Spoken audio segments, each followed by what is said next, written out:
जी बिस्मिल्लाहिर्रहमानिर्रहीम। Dear students, welcome to pass MD CAT preparations 2025। मैं हूं आपका बायोलॉजी टीचर नासिर अली। और आज हम एक न्यू चैप्टर जो है वो स्टार्ट करने जा रहे हैं जिसका नाम है होमियोस्टेसिस। स्टूडेंट, ये चैप्टर इस साल पीएमसी सिलेबस के अंदर जो है वो ऐड किया गया है। सो विदाउट वेस्टिंग टाइम जो है हम इस चैप्टर को जो है वो स्टार्ट करते हैं। चैप्टर का नाम है जी होमियोस्टेसिस। अच्छा, अब ये जो होमियोस्टेसिस है ये बेसिकली टू ग्रीक वर्ड्स पर जो है वो मुश्तमिल है। जो पहला वर्ड है होमियो, होमियो का मतलब होता है सेम।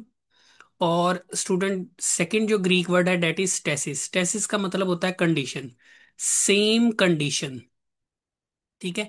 अब इससे क्या मुराद है स्टूडेंट? इससे मुराद ये है बॉडी की इंटरनल कंडीशन। यहाँ पे जो कंडीशन मुराद ली जा रही है वो है बॉडी की इंटरनल कंडीशन। तो होमियोस्टेसिस जो है ये बेसिकली एक ऐसा प्रोसेस है जिसका काम होता है हमारी बॉडी के अंदर इंटरनल कंडीशन को मेंटेन रखना। तो स्टूडेंट, हम थोड़ा सा डेफिनेशन को फॉलो करते हैं। होमियोस्टेसिस क्या है?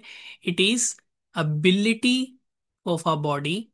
ठीक है, होमियोस्टेसिस क्या है? ये हमारी बॉडी की जो है वो एक एबिलिटी है। Ability of a body to maintain its to maintain internal condition. ठीक है, बॉडी की इंटरनल कंडीशंस को मेंटेन करने की जो सलाहियत है, despite despite continuous changes in external conditions, या आप एक्सटर्नल एनवायरनमेंट भी स्टूडेंट कह सकते हैं। कि बाहर के एनवायरनमेंट में मसलसल चेंजेस होने के बावजूद हमारे बॉडी के इंटरनल एनवायरनमेंट के अंदर जो है वो कोई ख़ास चेंज नहीं आता। हमारी बॉडी की जो इंटरनल कंडीशंस हैं वो मेंटेन रहती हैं। तो बाहर के माहौल में, बाहर के एनवायरनमेंट में मसलसल चेंजेस होने के बावजूद बॉडी की इंटरनल कंडीशंस का मेंटेन रहना, ये स्टूडेंट क्या कहलाता है? होमियोस्टेसिस कहलाता है।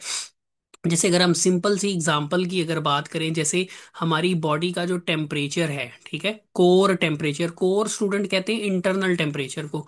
जैसे कि हमारी बॉडी का स्टूडेंट जो टेम्परेचर है वो रहता है बिटवीन 36 to 38 डिग्री सेंटीग्रेड के दरमियान मेंटेन रहता है, जिसको अगर हम एवरेज निकालें तो 37 डिग्री सेंटीग्रेड बनता है।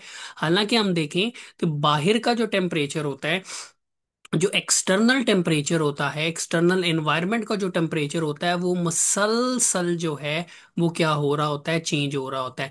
तो बाहर टेम्परेचर मसलसल चेंज हो रहा है, लेकिन इसके बावजूद हमारी बॉडी का जो टेम्परेचर है वो 36 to 38 डिग्री सेंटीग्रेड के दरमियान मेंटेन रहता है। तो ये किसकी वजह से है स्टूडेंट? ये हमारी बॉडी की अब एक एबिलिटी की वजह से है। उस एबिलिटी को हम क्या नाम देते हैं? होमियोस्टेसिस का नाम देते हैं। ठीक है। तो होमियोस्टेसिस याद रखिएगा स्टूडेंट, एक ऑर्गेनिज्म तब तक ही सरवाइव कर पाएगा जब तक उसकी इंटरनल कंडीशंस बॉडी की मेंटेन रहेंगी। जैसे अगर हमारी बॉडी का ये जो टेम्परेचर, अगर ये 37 ना रहे या इस रेंज के अंदर ना रहे, तो इससे बॉडी को, हमें और यहाँ ऑर्गेनिज्म को सरवाइव करने में जो है वो प्रॉब्लम हो सकती है। यही वजह है कि हम कहते हैं कि जो होमियोस्टेसिस है, मतलब ये जो एबिलिटी है, यही वजह है कि स्टूडेंट हम क्या कहते हैं? हम कहते हैं कि जो होमियोस्टेसिस है वो क्या है? Homeostasis is the central requirement. कि ये एक सबसे, सेंट्रल का मतलब यहाँ पर है basic requirement, important requirement in maintenance, या आप कह ले इन सर्वाइवल ऑफ लिविंग ऑर्गेनिजम्स। तो ये पॉइंट भी आपने याद रखना है स्टूडेंट, के लिविंग ऑर्गेनिजम्स की मेंटेनेंस में या लिविंग ऑर्गेनिजम्स के सर्वाइवल में होमियोस्टेसिस जो है ये एक मरकजी किरदार जो है वो अदा करता है। बॉडी की ये जो एबिलिटी है इंटरनल कंडीशंस को मेंटेन रखने की, ये किसी भी ऑर्गेनिज्म के सर्वाइवल के लिए जो है वो स्टूडेंट बहुत ज्यादा इंपॉर्टेंट होती है। अच्छा स्टूडेंट, इसके बाद जो है ये छोटे से ब्रीफ से इंट्रोडक्शन के बाद जो है स्टूडेंट हम चलेंगे आगे एक्सक्रेटरी सिस्टम की तरफ। देखिए स्टूडेंट, जब हम बात करते हैं ना एक्सक्रे होम्योस्टेसिस की, तो उसके अंदर ना हम तीन सिस्टम्स को डिस्कस लाजमी करते हैं। एक हम जो है वो स्टूडेंट पढ़ते हैं ओस्मो रेगुलेशन के बारे में, ठीक है। ओस्मो रेगुलेशन क्या होता है? रेगुलेशन का मतलब रेगुलेट करना, एडजस्ट करना। Osmo mean water and salts, body के अंदर वाटर और साल्ट्स की मिकदार को मेंटेन रखना ओस्मो रेगुलेशन कहलाता है। और अगर बॉडी के अंदर टेम्परेचर को मेंटेन किया जाता है तो ये प्रोसेस स्टूडेंट कहलाता है थर्मो रेगुलेशन। और अगर बॉडी के अंदर बनने वाले जो मेटाबॉलिक वेस्ट्स होते हैं उनको अगर बॉडी से स्टूडेंट बाहर निकाला जाता है तो उसको हम कहते हैं एक्सक्रीशन। अब देखिए, अगर स्टूडेंट हम बात करें एनिमल्स की, या स्पेशली अगर हम चले ह्यूमन बीइंग्स की अगर हम बात करें, तो एक्सक्रीशन के लिए हमारी बॉडी के अंदर जो है ना एक सिस्टम पाया जाता है। उस सिस्टम को हम स्टूडेंट नाम देते हैं, that is called excretory system. ठीक है, एक्सक्रेटरी सिस्टम। तो चलिए स्टूडेंट, हम एक्सक्रेटरी सिस्टम की तरफ जो है वो चलते हैं। और एक्सक्रेटरी सिस्टम जो कि हमारा पहला टॉपिक है सिलेबस का, उसको जो है वो हम स्टार्ट करते हैं। स्टूडेंट, हमारा जो सिलेबस है इस चैप्टर से रिलेटेड, उसमें जो पहला टॉपिक है वो है जी explain different organs of urinary system. फिर आगे हम किडनी के स्ट्रक्चर को जो है वो काफी डिटेल के अंदर जो है वो पढ़ेंगे। तो स्टूडेंट, हमारा जो टॉपिक है वो है जी यूरेनरी सिस्टम, जिसको हम एक्सक्रेटरी सिस्टम भी कहते हैं। अभी हम थोड़ी देर पहले बात कर रहे थे कि हमारी बॉडी में एक्सक्रीशन के लिए जो सिस्टम पाया जाता है उसको हम एक्सक्रेटरी सिस्टम कहते हैं। अब ये एक्सक्रेटरी सिस्टम चूंकि बॉडी में बनने वाले जो वेस्ट मटेरियल्स हैं उनको यूरिन की फॉर्म में बाहर निकालता है, इसीलिए एक्सक्रेटरी सिस्टम को स्टूडेंट हम यूरिनरी सिस्टम का नाम भी देते हैं। अच्छा, इसको हम रीनल सिस्टम भी कह सकते हैं। It is also known as renal system. Student, ये डायग्राम आपके सामने जो है वो बना दी गई है। ठीक है, इसमें आप देखें तो यूरेनरी सिस्टम जो है स्टूडेंट, यूरेनरी सिस्टम के टोटल जो है ना 4 ऑर्गन्स होते हैं, या आप कह लें इसके जो है ना टोटल 4 पार्ट्स होते हैं। अब वो 4 पार्ट्स को अगर हम वन बाय वन देखें तो सबसे पहले जो है ना स्टूडेंट हमारे पास आ जाता है पेयर ऑफ किडनीज। ठीक है, सबसे पहले हमारे पास जो पहला ऑर्गन है वो क्या है? Pair of kidneys. उसके बाद स्टूडेंट यहाँ पर आप देखें कि डायग्राम के अंदर ये हमारे पास जो है ना, ये हमारे पास फर्स्ट कंपोनेंट है यूरेनरी सिस्टम का, डेट इज कॉल्ड किडनी। फिर अगर आप स्टूडेंट यहाँ पे देखें तो ये जो दोनों किडनीज हैं, यहाँ से आप देखेंगे एक ट्यूब लाइक स्ट्रक्चर जो है वो राइज हो रहा है येलो फॉर्म में जो दिखाया गया है। ये जो ट्यूब लाइक स्ट्रक्चर है जो कि हर किडनी से निकल रहा है, ये हमारे पास स्टूडेंट कहलाता है, this is known as pair of ureter. ठीक है, ये जो नाली नुमा स्ट्रक्चर है जो किडनी से जो है वो निकल रहा है, इसको हम क्या नाम देते हैं? That is known as ureter. फिर उसके बाद तीसरे नंबर पर आप स्टूडेंट देखें तो ये हमारे पास, ये जो थर्ड नंबर पे हमारे पास ये जो स्ट्रक्चर है, that is known as bladder. इसको हम क्या कहेंगे?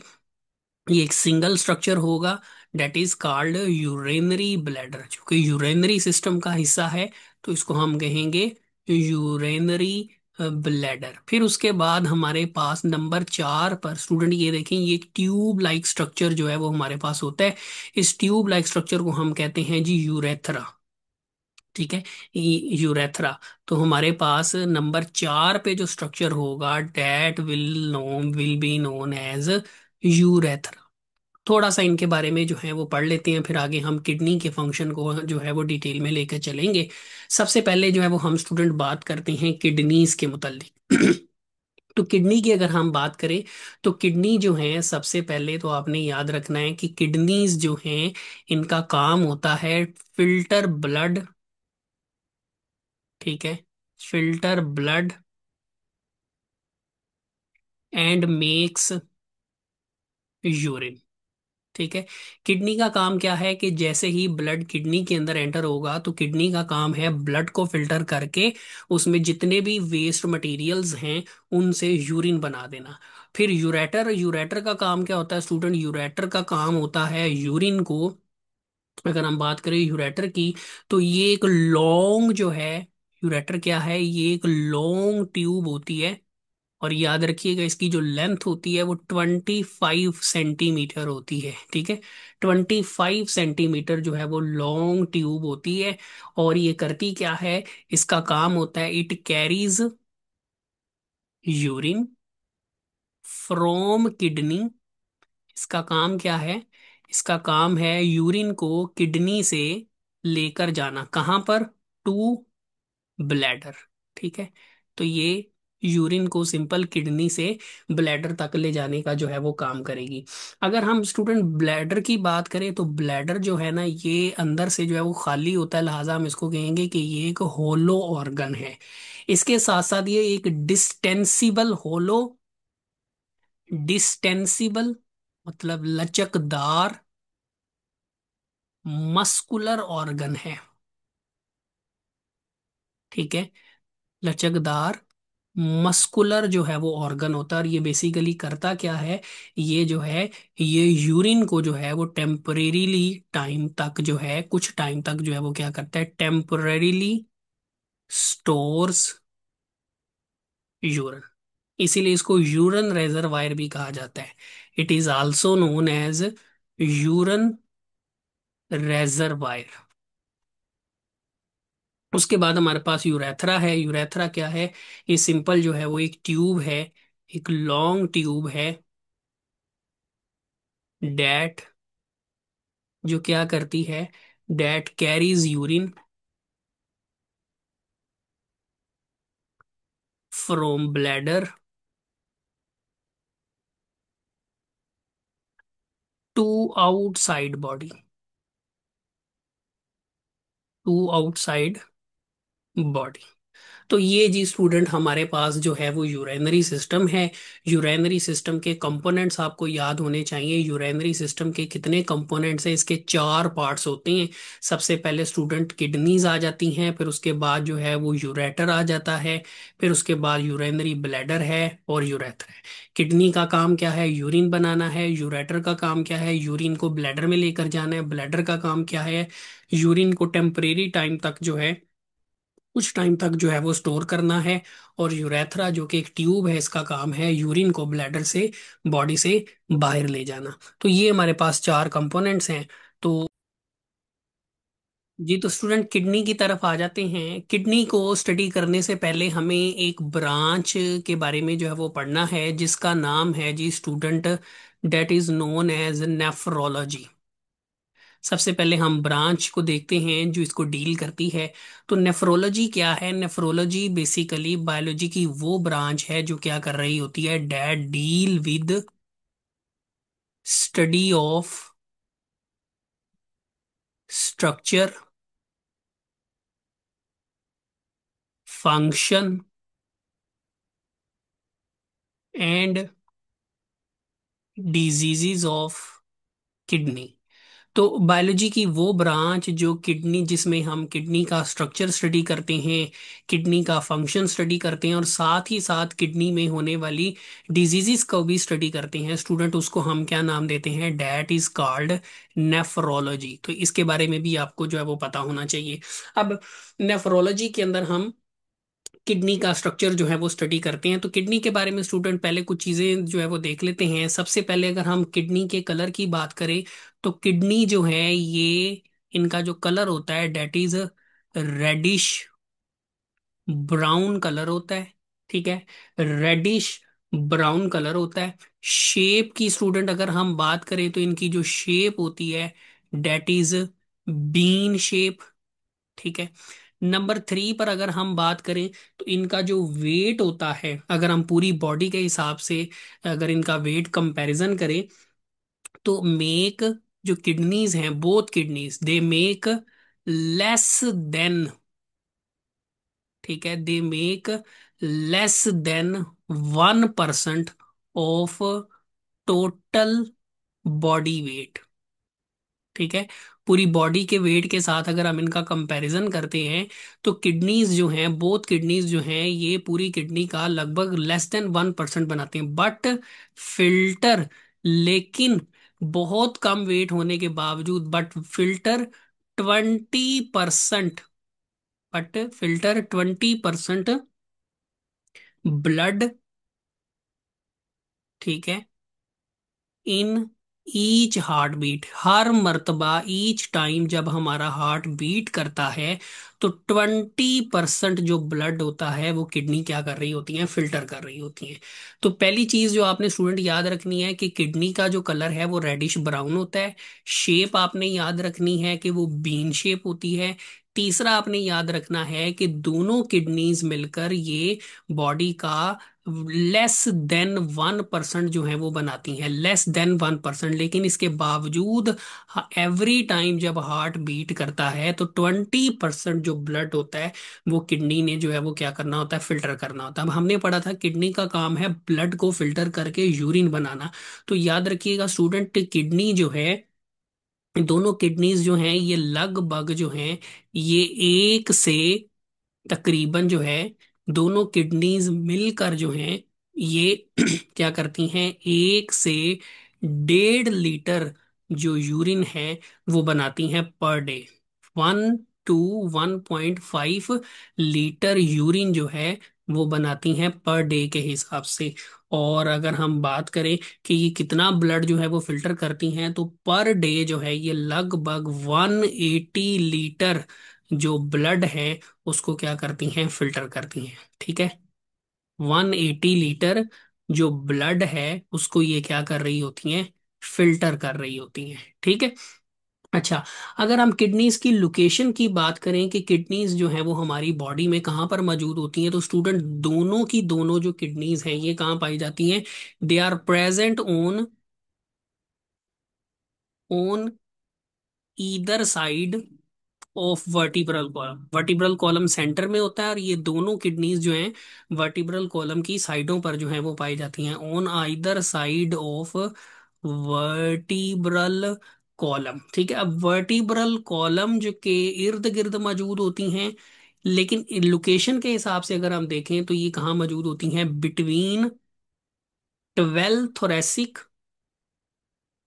एग्जैक्ट जो इनकी पोजीशन है बिटवीन 12 थोरेसिक से लेकर 12 थोरेसिक से लेकर थर्ड लंबर वर्टिब्री तक।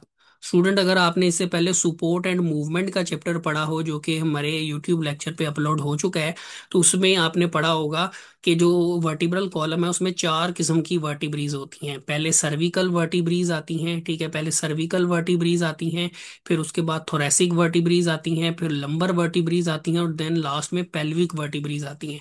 तो वो कह रहा है कि यहाँ पे थोरेसिक जो लास्ट थोरेसिक वर्टिब्री है, वहां से लेकर जो पहली 3 लंबर वर्टिब्रीज है उनके दरमियान किडनीज जो हैं वो पाई जाती हैं।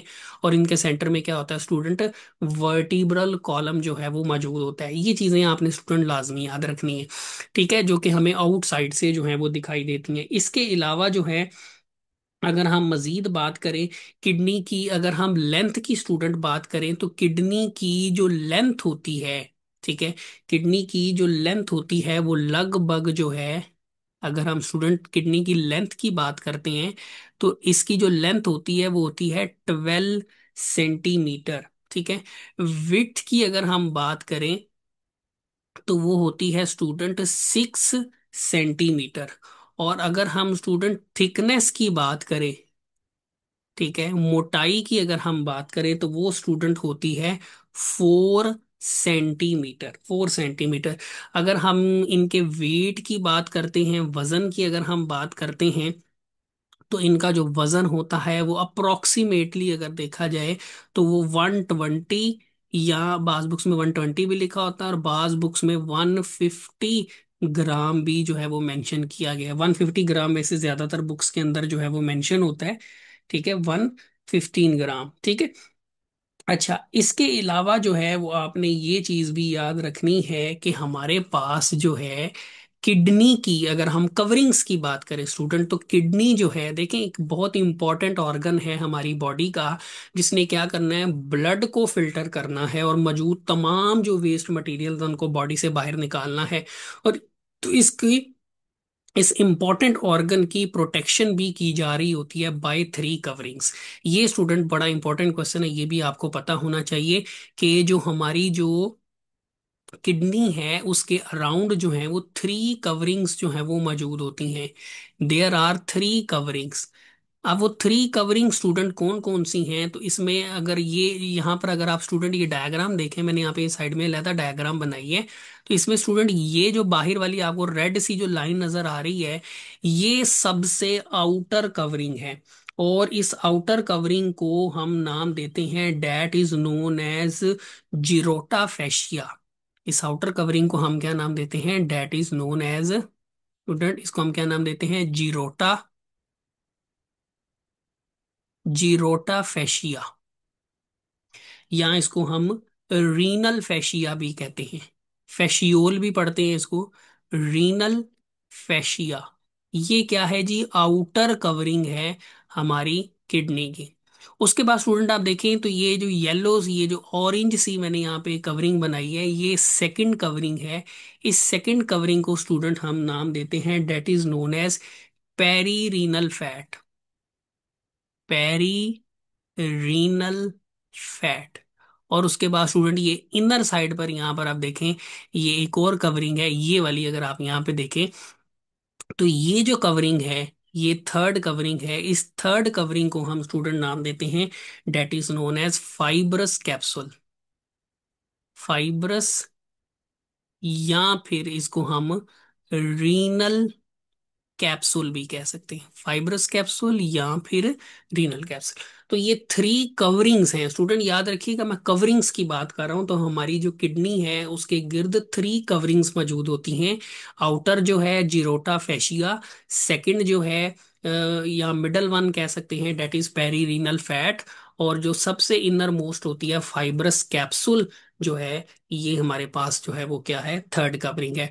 अगर स्टूडेंट हम थोड़ा थोड़ा इनके फंक्शंस को भी अगर हम देखते चले, तो ये जो जीरोटा फेशिया है, जीरोटा फेशिया है, ये क्या है, ये बनी होती है, ये बनी होती है जी टफ कनेक्टिव टिश्यू से। ठीक है, एक सख्त किस्म के कनेक्टिव टिश्यू से जो है ये बनी होती है, टफ कनेक्टिव टिश्यू से बनी होती है। और इसका काम क्या होता है, ये क्या करती है, एक तरह से अटैच करती है किडनी को टू अदर स्ट्रक्चर्स। ठीक है, जो इर्द गिर्द के जो स्ट्रक्चर्स होते हैं उनके साथ ही किडनी को क्या कर रही होती है, अटैच कर रही होती है, एक तरह से सपोर्टिंग रोल जो है वो प्ले कर रही होती है। अगर हम स्टूडेंट पेरी रीनल फैट की अगर हम बात करें, तो ये बेसिकली जो है वो एडिपोज, जैसा कि नाम से ही जाहिर हो रहा है, तो ये बेसिकली एडिपोज टिश्यू की जो है वो लेयर होती है, जो कि बेसिकली क्या करती है, प्रोटेक्शन का काम करती है। अगर हम लास्ट वन की बात करें, डेट इज फाइब्रस कैप्सूल, तो स्टूडेंट ये बनी होती है फाइब्रस कनेक्टिव टिश्यू से। ठीक है, फाइब्रस कनेक्टिव टिश्यू से। और स्टूडेंट इसका काम क्या होता है, इसका काम होता है, इस कवरिंग का काम होता है टू एनक्लोज किडनीज।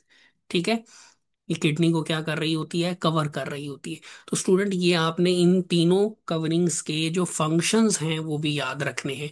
अब स्टूडेंट हम आ जाएंगे किडनी के स्ट्रक्चर की तरफ। तो किडनी के स्ट्रक्चर की जब हम बात करते हैं, तो किडनी में जो है वो स्टूडेंट ये एक आउटर स्ट्रक्चर होता है, किडनी में जो है ये एक आउटर स्ट्रक्चर होता है। ठीक है, ये जो आउटर वन होता है, ये जो आपको स्टूडेंट नजर आ रहा है, ये डार्क रेड कलर का होता है। ये जो लेयर है, ये जो पार्ट है किडनी का स्टूडेंट, इसको हम कहते हैं कॉर्टेक्स। जबकि ये जो इनर पार्ट होता है स्टूडेंट, ये जो इनर पार्ट होता है, ये पेल रेडिश होता है, मतलब इसमें हमें कुछ येलो शेड भी जो है वो दिखाई देता है। ये जो पेल येलो कलर का स्ट्रक्चर होता है, इसको हम कहते हैं student, that is known as, इसको हम क्या नाम दे रहे होते हैं, डेट इज कॉल्ड मेडुला। जो कि आप शुरू से पढ़ते आ रहे हैं कि किडनी के जो है वो दो पार्ट्स होते हैं, आउटर जो है वो कॉर्टेक्स होता है और इनर जो है वो मेडुला होता है। तो चलिए स्टूडेंट हम कॉर्टेक्स और मेडुला की जो है वो बात कर लेते हैं। तो थोड़ा सा नीचे चलते हैं। हमने कहा कि किडनी के दो पार्ट्स होते हैं। ठीक है, किडनी, या आप कह लें किडनी के अंदर टू फेजेस होते हैं।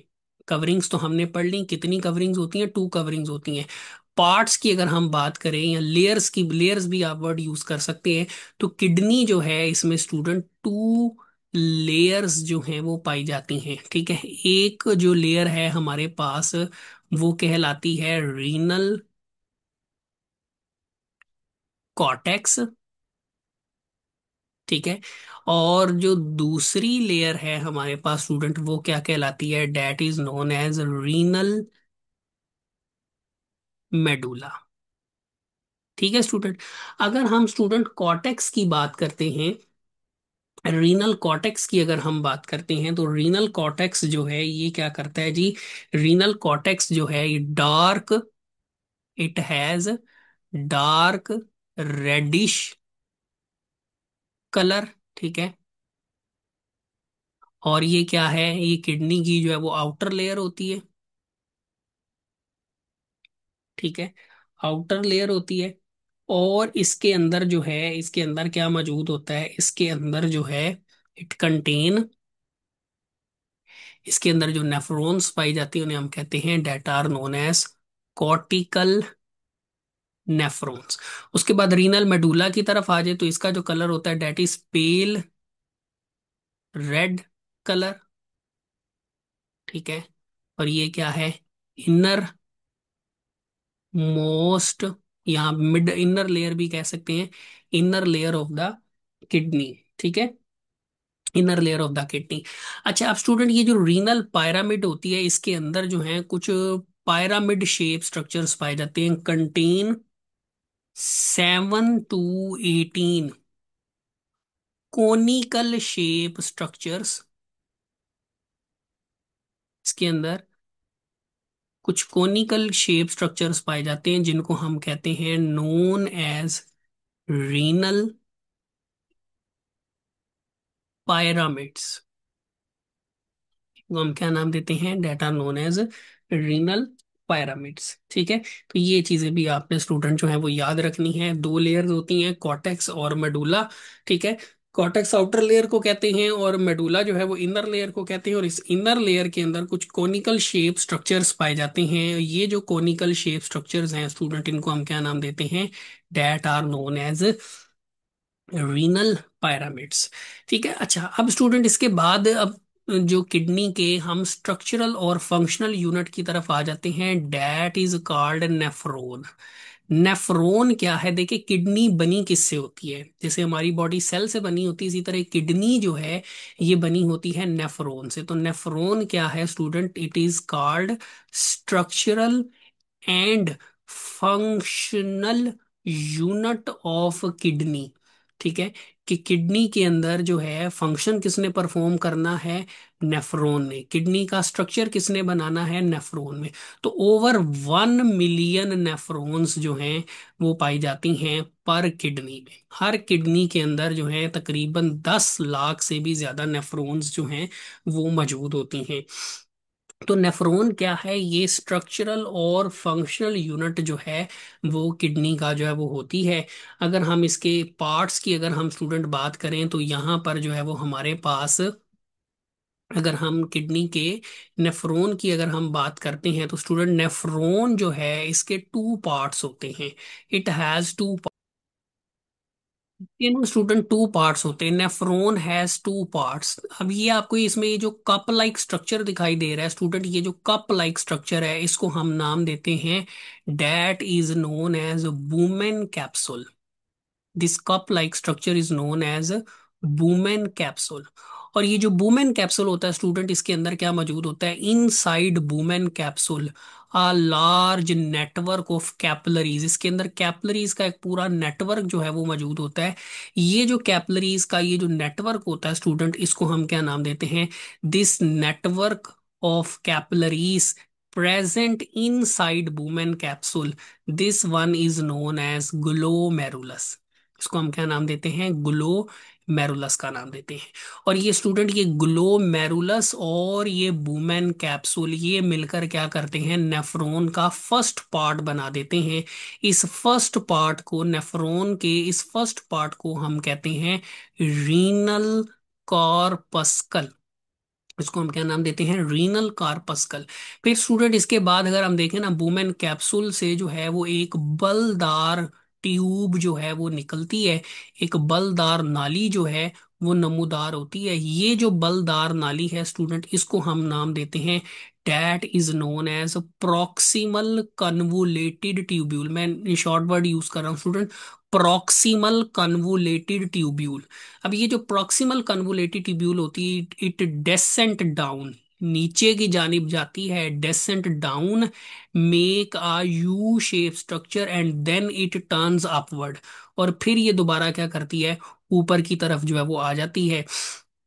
फिर ये दोबारा क्या करती है, ऊपर की तरफ आ जाती है। तो ये जो स्टूडेंट हमारे पास यू शेप स्ट्रक्चर बनता है, इस यू शेप स्ट्रक्चर को हम स्टूडेंट कहते हैं loop of Henley. Loop of Henley, इसके भी थ्री पार्ट्स होते हैं। आगे ये वाला जो पार्ट है इसको हम कहते हैं डिसेंडिंग, क्योंकि ये नीचे की जानिब आ रहा है, डिसेंडिंग लूप ऑफ हेनले। ये वाला जो पार्ट है जो बेंड हो रहा है इसको हम कहते हैं student transverse loop of Henle. और स्टूडेंट ये जो ऊपर की तरफ जा रहा है इसको हम कहते हैं असेंडिंग लूप ऑफ हेनले। ठीक है। अच्छा, लूप ऑफ हेनले के बाद स्टूडेंट अगेन एक ट्यूब कन्वोलेटेड स्ट्रक्चर जो है वो बनता है, इसको हम स्टूडेंट कहते हैं distal convoluted tubule. Distal convoluted tubule. ठीक है। प्रॉक्सिमल का मतलब होता है स्टूडेंट पहला, कन्वोलेटेड मीन बलदार, पहली बलदार नाली। डिस्टल कन्वोलेटेड का मतलब होता है दूसरी बलदार नाली या आखिरी बलदार नाली। तो ये जो तीन स्ट्रक्चर्स हैं स्टूडेंट, ये मिलकर क्या करते हैं, ये नेफ्रॉन का सेकंड पार्ट जो है वो बना देते हैं। अब देखिए सेकंड पार्ट पूरा ट्यूब्स पर मुश्तमिल है, तो इस सेकंड पार्ट को फिर हम नाम दे देते हैं, that is known as renal tubule. ठीक है। तो याद रखिएगा स्टूडेंट, नेफ्रॉन जो है ना इसके दो पार्ट्स होते हैं, एक रीनल कार्पस्कल होता है जिसके आगे फर्दर टू पार्ट्स होते हैं, एक बुमेन कैप्सूल होता है और दूसरा जो है वो ग्लोमेरुलस होता है। जबकि रीनल ट्यूब्यूल के आगे थ्री पार्ट्स होते हैं, प्रॉक्सिमल कन्वोलेटेड ट्यूब्यूल है, लूप ऑफ हेनले है और डिस्टल कन्वोलेटेड ट्यूब्यूल है। याद कीजिएगा स्टूडेंट, ये जो हर नेफ्रॉन में, हर नेफ्रॉन की जो डिस्टल कन्वोलेटेड ट्यूब्यूल होती है फिर आगे एक बड़ी ट्यूब के अंदर जाकर जो है वो ओपन होती है। ये जो बड़ी सी ट्यूब होती है जिसके अंदर जाकर ये ओपन होती है, इसको स्टूडेंट हम कहते हैं कोलेक्टिंग डक्ट। इसको हम स्टूडेंट क्या नाम दे रहे होते हैं, कोलेक्टिंग डक्ट। ठीक है। तो नेफ्रॉन बेसिकली वो पार्ट है, जब हमने ये कहा था कि किडनी ब्लड को फिल्टर करती है, तो बेसिकली स्टूडेंट नेफ्रॉन किडनी का वो पार्ट है जो कि क्या करता है, ब्लड को फिल्टर करता है। ठीक है। अच्छा, एक और चीज याद रखिएगा स्टूडेंट, यहाँ पर ये आप देख रहे हैं ये जो ब्लड वेसल एंटर हो रही है, ठीक है, इस ब्लड वेसल को हम कहते हैं, ये जो ब्लड वेसल एंटर हो रही है इसको हम स्टूडेंट कहते हैं एफरेंट आर्टीरियोल। ये बेसिकली एक आर्टीरियोल है जो आर्टरी के डिवाइड होने से बनी है, और ये आर्टरियोल जब वुमेन कैप्सूल में एंटर होती है तो ये फर्दर डिवाइड होकर कैपिलरीज बना देती है। ठीक है। और जब ये बाहर निकलती है स्टूडेंट, तो फिर हम इसको नाम दे देते हैं, that is known as efferent arteriole. जो एंटर होगी, ठीक है, नेफ्रॉन, वो ब्लड वेसल जो नेफ्रॉन में ब्लड को लेकर एंटर होगी उसको हम कहेंगे एफरेंट आर्टीरियोल, और जो बाहर लेके निकलेगी उसको हम कहेंगे ईफरेंट आर्टीरियोल। अब ये जो स्टूडेंट ईफरेंट आर्टीरियोल है ना, ये क्या करेगी, ये बाहर निकलने के बाद ये क्या करेगी, ये रीनल ट्यूब वाले पोर्शन को भी क्या करेगी, कवर करेगी। इस तरीके से ये कवर करेगी। तो वो कैपिलरी का वो नेटवर्क जो कि नेफ्रॉन के रीनल ट्यूब वाले पोर्शन को कवर करता है स्टूडेंट, इसको हम क्या नाम देते हैं, इसको हम नाम देते हैं, these are known as peritubular capillaries. These are known as peritubular capillaries. ठीक है। ये भी आपने याद रखना है। तो एक हमारे पास ना दो किस्म की कैपिलरीज हैं नेफ्रॉन के अंदर। एक हमारे पास है ग्लोमेरुलस की कैपिलरीज, इसके बारे में स्टूडेंट आगे चल के हमने पढ़ना है। एक है हमारे पास ग्लोमेरुलस की कैपिलरीज, मैं इसको यहाँ पे ना कवर कर देता हूँ। और दूसरी हमारे पास, एक हमारे पास ग्लोमेरुलस की कैपिलरीज हैं और दूसरा हमारे पास जो है वो पेरीट्यूब्यूलर कैपिलरीज हैं। ये भी आपने स्टूडेंट जो है वो याद रखना है। तो बेसिकली होगा ये कुछ इस तरह से होगा कि स्टूडेंट जो ब्लड होगा ना, ब्लड एंटर होगा, जब किडनी में ब्लड एंटर होगा तो ब्लड जाएगा, इट गोज टू, ये कहाँ पे चला जाएगा, ऑल नेफ्रॉन्स, तमाम नेफ्रॉन्स में चला जाएगा। किसके जरिए जाएगा, वाया एफरेंट आर्टीरियोल, तमाम नेफ्रॉन्स में जो है वो चला जाएगा। ठीक है। वाया एफरेंट आर्टीरियोल जो है तमाम नेफ्रॉन्स को सप्लाई कर दिया जाएगा। अब नेफ्रॉन्स के अंदर जो है वो क्या किया जाएगा, उसको फिल्टर किया जाएगा और उससे बनाया जाएगा, अल्टीमेटली यूरिन बनाया जाएगा। ये यूरिन जो है वो तमाम नेफ्रॉन जो है वो अपना यूरिन किस में कलेक्ट करेंगी, एक डक्ट के अंदर, जिसको हम स्टूडेंट नाम देंगे, that is known as collecting duct. ठीक हो गया स्टूडेंट। अब ये जो सारी की सारी जो कलेक्टिंग डक्ट्स होती है ना, ये इकट्ठी होकर जो है ना, ये स्टूडेंट बना रही होती हैं, ये बना रही होती हैं आगे पैपिलरी डक्ट्स। ये सारी की सारी जो कलेक्टिंग डक्ट्स होती हैं, ये क्या बनाती हैं आगे, पैपिलरी डक्ट्स बनाती हैं। और स्टूडेंट पैपिलरी डक्ट, यहां से आप जरा नीचे आ जाइएगा। ये सारी की सारी जो पैपिलरी डक्ट्स हैं, ये सारी की सारी जो पैपिलरी डक्ट्स हैं, ये फिर आगे ओपन हो रही होती हैं किसके अंदर, एक कोनिकल शेप स्ट्रक्चर के अंदर ओपन हो रही होती हैं, जिसको हम कहते हैं रीनल पेल्वस। और वहां से जो है थ्रू यूरेटर जो है, ये किडनी से जो है वो बाहर चला जाता है। तो ये थोड़ा सा पैसेज फ्लो जो है याद रखना है आपने, कि ब्लड जो है जब किडनी में एंटर होगा तो वो जाएगा नेफ्रॉन में। ठीक है, यहाँ पे हम लिख देते हैं किडनी, क्योंकि ये सारे स्ट्रक्चर जो है वो किडनी के अंदर जो है वो मौजूद हैं सवाई यूरेटर के। ठीक है, ये रीनल पेल्वस जो है ये भी किडनी के अंदर ही कोनिकल शेप स्ट्रक्चर होता है, जिसको हम रीनल पेल्वस जो है वो कह रहे होते हैं। ये चीजें ऑलरेडी आपने पढ़ी हुई है, बेसिक लेवल की हैं, आपने मैट्रिक से जो है वो पढ़ी हुई है। तो आपने स्टूडेंट ये याद रखना है कि एफरेंट आर्टीरियोल क्या है, इफरेंट आर्टीरियोल क्या है, और पेरीट्यूबुलर कैपिलरीज क्या है। अच्छा, अब आपने एक और चीज याद रखनी है स्टूडेंट, किडनी के अंदर जो है, हमने कहा किडनी के अंदर होती है नेफ्रॉन्स। अब नेफ्रॉन्स जो है ना स्टूडेंट, दो टाइप की होती हैं आमतौर पर। किडनी के अंदर दो टाइप की नेफ्रॉन्स होती हैं। ठीक है, टाइप्स ऑफ नेफ्रॉन्स। नेफ्रॉन्स की जो है ना दो टाइप्स होती हैं। एक होती हैं जी हमारे पास कॉर्टिकल नेफ्रॉन्स, जैसा कि उनके नाम से ही जाहिर हो रहा है कि ये नेफ्रॉन्स कॉर्टेक्स के अंदर पाई जाती हैं। लेकिन जो सेकंड वाली है ना स्टूडेंट, उनको हम कहते हैं जी that are known as juxta medullary nephrons. इनको हम क्या कह रहे होते हैं, जक्स्टा मेडुलरी नेफ्रॉन्स। अब ये जो नेफ्रॉन्स होती है ना, इनका जो ट्यूब वाला पोर्शन होता है, रीनल ट्यूब वाला जो पोर्शन होता है, वो स्पेशली जो है वो कहाँ पर मौजूद होता है, वो मौजूद होता है जी इनटू इनटू मेडुला। ठीक है, इनका जो ट्यूब्यूलर पोर्शन होता है, बाकी हिस्सा जो है कैप्सूल और जो ग्लोमेरुलस है वो कॉर्टेक्स के अंदर होता है, लेकिन जो ट्यूब्यूल वाला पोर्शन होता है ना, ट्यूब्यूलर जो पोर्शन होता है इनका, tubular portion present deep in medulla. वो कहाँ पर मौजूद होता है, वो मेडुला के अंदर करके जो है वो मौजूद होता है, प्रेजेंट इन डीप मेडुला के अंदर मौजूद होता है। मतलब जो कॉर्टेक्स कॉर्टिकल नेफ्रॉन्स होंगी वो तो सिंपली सिंपली जो है वो कॉर्टेक्स के अंदर मौजूद होंगी। लेकिन जो जक्स्टा मेडुलरी नेफ्रॉन्स होंगी स्टूडेंट, जो जक्स्टा मेडुलरी नेफ्रॉन्स होंगी वो कहाँ पर मौजूद होंगी, वो जो है वो मौजूद होंगी, उनका कुछ हिस्सा जो है वो कॉर्टेक्स के अंदर होगा, लेकिन जो उनका ट्यूब वाला पोर्शन होगा वो ज्यादातर कहाँ पर होगा, मेडुला के अंदर मौजूद होगा। और याद रखिएगा स्टूडेंट, बहुत इंपॉर्टेंट बात बताने जा रहा हूँ, ये जक्स्टा मेडुलरी जो नेफ्रॉन्स होती हैं, they are specialised for making a concentrated urine. Juxta medullary nephrons जो हैं ये कंसंट्रेटेड यूरिन बनाने में माहिर होती हैं। और इनके अंदर कुछ एडिशनल कैपलरीज पाई जाती हैं, they contain additional peritubular capillaries. ये वाली जो नेफ्रॉन्स होती हैं ना, इनमें पेरीट्यूबुलर कैपलरीज जो हैं, कुछ इजाफी कैपलरीज भी पाई जाती हैं, जिसको हम नाम देते हैं वाजा रेक्टा। जिसको हम क्या नाम देते हैं, वाजा रेक्टा। लेट से अगर हम स्टूडेंट फर्ज कर लें कि ये हमारे पास जो है वो जक्स्टा मेडुलरी नेफ्रॉन है, तो उस जक्स्टा मेडुलरी नेफ्रॉन में क्या होगा, यहाँ पर भी, ठीक है, यहाँ पर भी कैपलरीज का एक इजाफी, पेरीट्यूबुलर कैपलरीज का एक इजाफी नेटवर्क होगा। इसको हम क्या नाम देंगे, डैट इज नोन एज वाजा रेक्टा।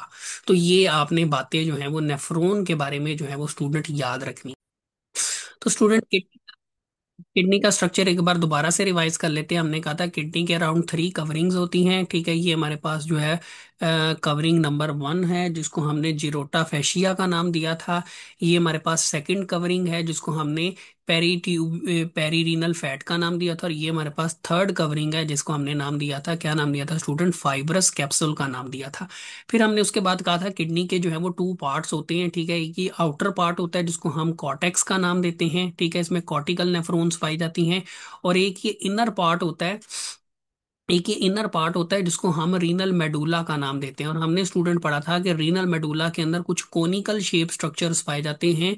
ये जो कोनिकल शेप स्ट्रक्चर्स होते हैं स्टूडेंट, इनको हम क्या नाम देते हैं? रीनल पायरामिड्स का नाम जो है वो देते हैं। ठीक है, अगर आप स्टूडेंट गौर करें तो ये तमाम जो रीनल पायरामिड्स हैं ये आगे ट्यूब लाइक स्ट्रक्चर के अंदर जो है वो ओपन हो रहे हैं। दीज आर कॉल्ड, इनको हम क्या नाम देते हैं? Papillary ducts. और ये तमाम पेपलरी डक्ट्स जो हैं ये आगे कोनिकल शेप स्ट्रक्चर, ये जो कोनिकल शेप स्ट्रक्चर है इसको हम स्टूडेंट नाम देते हैं that is called renal pelvis. इसको हम क्या नाम देते हैं? रीनल पेल्वस का नाम देते हैं। और ये जो यहाँ पर आपको ये जो स्ट्रक्चर दिखाई दे रहा है स्टूडेंट, इस ये जो डिप्रेशन आपको दिखाई दे रहा है मिडल पोर्शन के अंदर, मेडुला के अंदर, ये जो आपको डिप्रेशंस दिखाई दे रहे हैं इनको हम कहते हैं रीनल साइनस। इनको हम क्या नाम देते हैं? रीनल साइनस का नाम जो है वो देते हैं। फिर इसमें कुछ साइकिल्स भी आ जाते हैं, खैर उनकी जो है वो हमें ज्यादा यहाँ पे जरूरत नहीं है। अच्छा, अगर आप स्टूडेंट देखें तो किडनी की ये वाली जो साइड है, किडनी की अब दो साइड्स होती हैं। एक ये वाली जो साइड है इसकी, ये वाली जो साइड है, आउटर साइड भी इसको हम कहते हैं, ये क्या है जी? ये कन्वेक्स शेप होती है, कन्वेक्स शेप। और एक ये वाली साइड है जो कि क्या है, अगर आप देखें तो ये सेंटर से अंदर की तरफ जो है वो बेंड होती है। तो ये जो साइड है ना स्टूडेंट, ये क्या होती है? ये कनकेव शेप होती है। तो जो आउटर साइड है किडनी की वो कन्वेक्स शेप होती है, और जो इनर साइड होती है किडनी की वो कनकेव शेप होती है। और इस कनकेव शेप के मिड में जो हमें डिप्रेशन दिखाई दे रहा होता है, ठीक है, कोनिकल शेप स्ट्रक्चर जो हमें दिखाई दे रहा होता है उसको हम कहते हैं रीनल पेल्वस, जिससे आगे फिर यूरेटर जो है वो बाहर की तरफ जो है वो निकल रही होती है। ठीक है, यूरेटर जो है वो बाहर की तरफ निकल रही होती है। अच्छा, किडनी के बारे में एक और चीज भी याद रखिएगा कि किडनी जो है वो विटामिन D3 भी प्रोड्यूस करती है। किडनी जो है it also produces vitamin D3। ठीक है, kidney also produces vitamin D3। ये भी एक इम्पॉर्टेंट पॉइंट है जो कि आपने याद रखना है। अच्छा, इसके अलावा अगर हम बात करें तो किडनी जो है, इसमें हमने पढ़ा था क्या मौजूद होती हैं? नेफ्रॉन्स जो हैं वो मौजूद होती हैं। और किडनी का काम क्या है? यूरिन बनाना है। तो अब यूरिन जो है वो स्टूडेंट 3 स्टेप फॉर्मेशन के अंदर जो है वो यूरिन। ये तो स्टूडेंट किडनी के फंक्शन की अगर हम बात करें तो जैसा कि हम ऑलरेडी लेक्चर के अंदर पढ़ चुके हैं कि किडनी का जो मेन काम है वो बेसिकली क्या है? यूरिन की जो है वो फॉर्मेशन करना है। और एवरी टाइम जब हार्ट बीट करता है तो 20% जो ब्लड होता है वो किडनीज ने क्या करना होता है? फिल्टर करना होता है। तो चलिए स्टूडेंट, और हमने ये भी पढ़ लिया था कि किडनी के अंदर जो फंक्शनल यूनिट है वो कौन सा होता है जी स्टूडेंट? किडनी के अंदर जो फंक्शनल यूनिट है स्टूडेंट वो होता है जी नेफ्रॉन्स, जिसमें हमने दो टाइप की नेफ्रॉन्स पढ़ी थी स्टूडेंट। कौन कौन सी हमने टाइप्स पढ़ी थी? एक हमने पढ़ी थी कॉर्टिकल नेफ्रॉन्स। ठीक है। अच्छा, बाज बुक्स में ये चीज भी मेंशन की गई है कि जो कॉर्टिकल नेफ्रॉन्स होती हैं वो तादाद में जो है वो ज्यादा होती है, मतलब 80 to 85% जो किडनी के अंदर नेफ्रॉन्स होती हैं वो कॉर्टिकल नेफ्रॉन्स होती हैं। और सेकंड स्टूडेंट हमने पढ़ी थी जक्स्टा मेडुलरी नेफ्रॉन्स, जो कि कॉर्टेक्स और मेडुला के जंक्शन पर पाई जाती हैं। अलबत्ता इनका जो ट्यूब वाला पोर्शन होता है वो मेडुला के अंदर मौजूद होता है। तो ये जो जक्स्टा मेडुलरी नेफ्रॉन्स हैं जिनका मेन काम जो है वो कंसंट्रेटेड यूरिन बनाना है, तो ये लगभग जो है वो क्या होती हैं? 15 to 20% जो है वो मौजूद होती हैं। मतलब कॉर्टिकल नेफ्रॉन्स ज्यादा होती हैं और जक्स्टा मेडुलरी नेफ्रॉन्स जो है वो स्टूडेंट कम होती हैं। अच्छा, किडनी के फंक्शन की अगर हम बात करें तो किडनी का फंक्शन जैसा कि हमने कहा कि यूरिन फॉर्मेशन करना है। और ये यूरिन फॉर्मेशन जो है ये स्टूडेंट असल में कितने स्टेप्स में हो रही होती है? ये 3 स्टेप्स के अंदर जो है वो हो रही होती है। तो स्टूडेंट जो पहला स्टेप है उसको हम स्टार्ट करते हैं। यूरिन फॉर्मेशन का जो पहला स्टेप है उसको हम स्टूडेंट नाम देते हैं that is called glomerular filtration, या बास बुक्स में इसको प्रेशर फिल्ट्रेशन का नाम भी जो है वो दिया जाता है। क्या होगा जी इसमें स्टूडेंट? Pressure filtration. इसमें स्टूडेंट होगा ये कि जरा इसको जरा डायग्राम के जरिए हम समझते हैं। सबसे पहले क्या होगा स्टूडेंट के जो ब्लड होगा, ठीक है, यहाँ पर जो ब्लड होगा वो क्या करेगा, अब ये हमारे पास जो नेफ्रॉन है, इसको सॉरी, ये जो कैपिलर, ये जो ब्लड वेसल है, इसको हमने क्या नाम दिया था, that is called afferent arteriole. और ये एफरेंट आर्टीरियोल असल में स्टूडेंट कहाँ से आ रही होगी, ये एफरेंट आर्टीरियोल कहाँ से आ रही होगी, ये आ रही होगी आर्टरी से। तो जैसे ही आर्टरी किडनी में एंटर होगी तो वो बहुत सारी एफरेंट आर्टीरियोल्स बना देगी। हर आर्टीरियोल जो है वो फिर आगे नेफ्रॉन में एंटर होगी। तो होगा स्टूडेंट ये कि सबसे पहले जो ब्लड होगा वो क्या करेगा, आर्टरी से होता हुआ वो आएगा एफरेंट आर्टेरियोल में। एफरेंट आर्टेरियोल से होता हुआ ब्लड किस में चला जाएगा, कैपलरी के अंदर जो है वो चला जाएगा। कौन सी कैपलरीज के अंदर, ग्लोमेरुलस कैपलरीज के अंदर।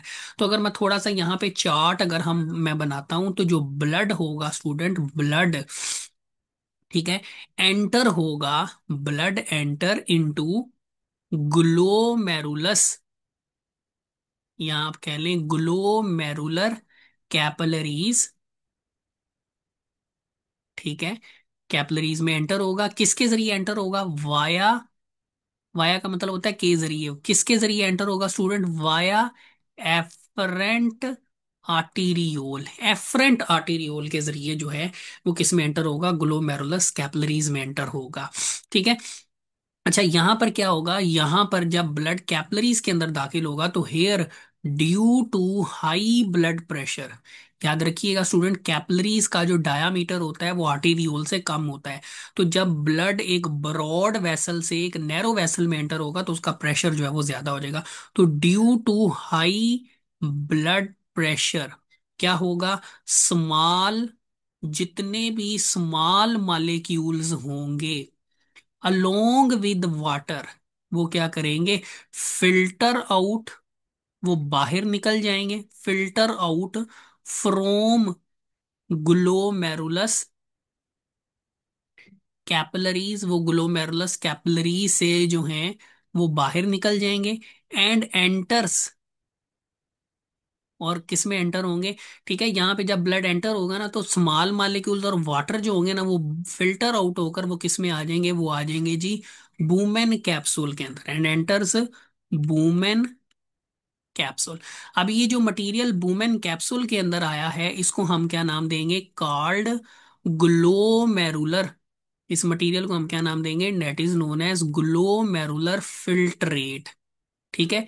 याद कीजिएगा, जो रेड ब्लड सेल्स होंगे, मैं इधर लिख देता हूं, वाइल, जबकि जो रेड ब्लड सेल, जो बड़े बड़े मॉलिक्यूल्स होंगे लाइक रेड ब्लड सेल्स हैं, प्लेटलेट्स हैं, वाइट ब्लड सेल्स हैं, रिमेन इन ब्लड, वो ब्लड के अंदर ही रहेंगे, वो ब्लड से बाहर नहीं जाएंगे, रिमेन इन ब्लड, ठीक है।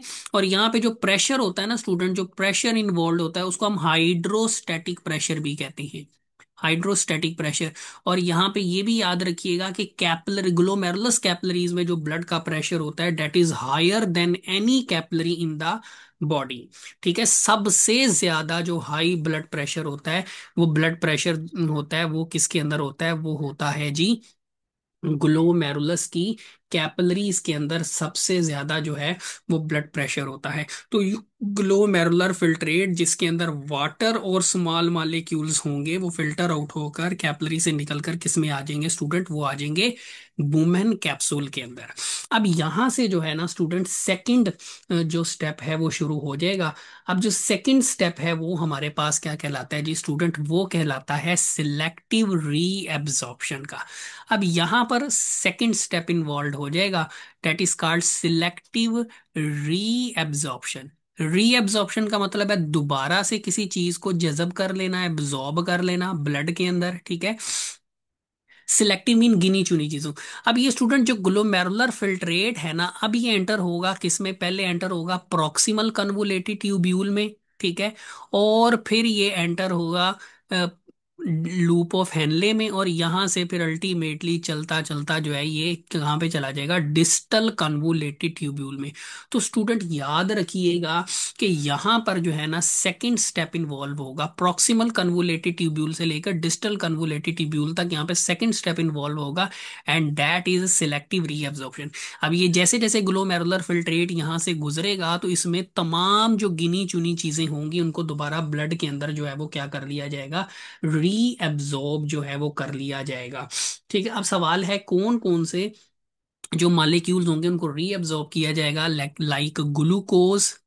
ठीक है, ग्लूकोज, अमाइनो एसिड्स, क्योंकि ये भी जो हैं वो हाई ब्लड प्रेशर की वजह से ब्लड से जो है वो पास आउट हो जाते हैं और वुमेन कैप्सूल में आ जाते हैं। फिर इसमें वाइटामिन्स हैं। इसके अलावा जो है मुख्तलिफ टाइप के जो है वो साल्ट्स होंगे, इनऑर्गेनिक साल्ट्स, एंड निसेसरी वाटर। अब देखिए स्टूडेंट, मैं वर्ड यूज कर रहा हूँ निसेसरी वाटर, सिर्फ उतना वाटर रीअब्जॉर्ब किया जाएगा जितना बॉडी को जो है वो रिक्वायर्ड होगा। ठीक है, तो इस अमल को हम कहेंगे सिलेक्टिव रीएब्जॉर्प्शन। उसके बाद स्टूडेंट हमारे पास थर्ड जो है वो स्टेप आ जाएगा, थर्ड और फाइनल स्टेप आ जाएगा, जिसको हम स्टूडेंट नाम देंगे ट्यूब्यूलर सेक्रीशन। इसको हम क्या नाम देंगे? ट्यूब्यूलर सिक्रीशन का नाम जो है वो देंगे।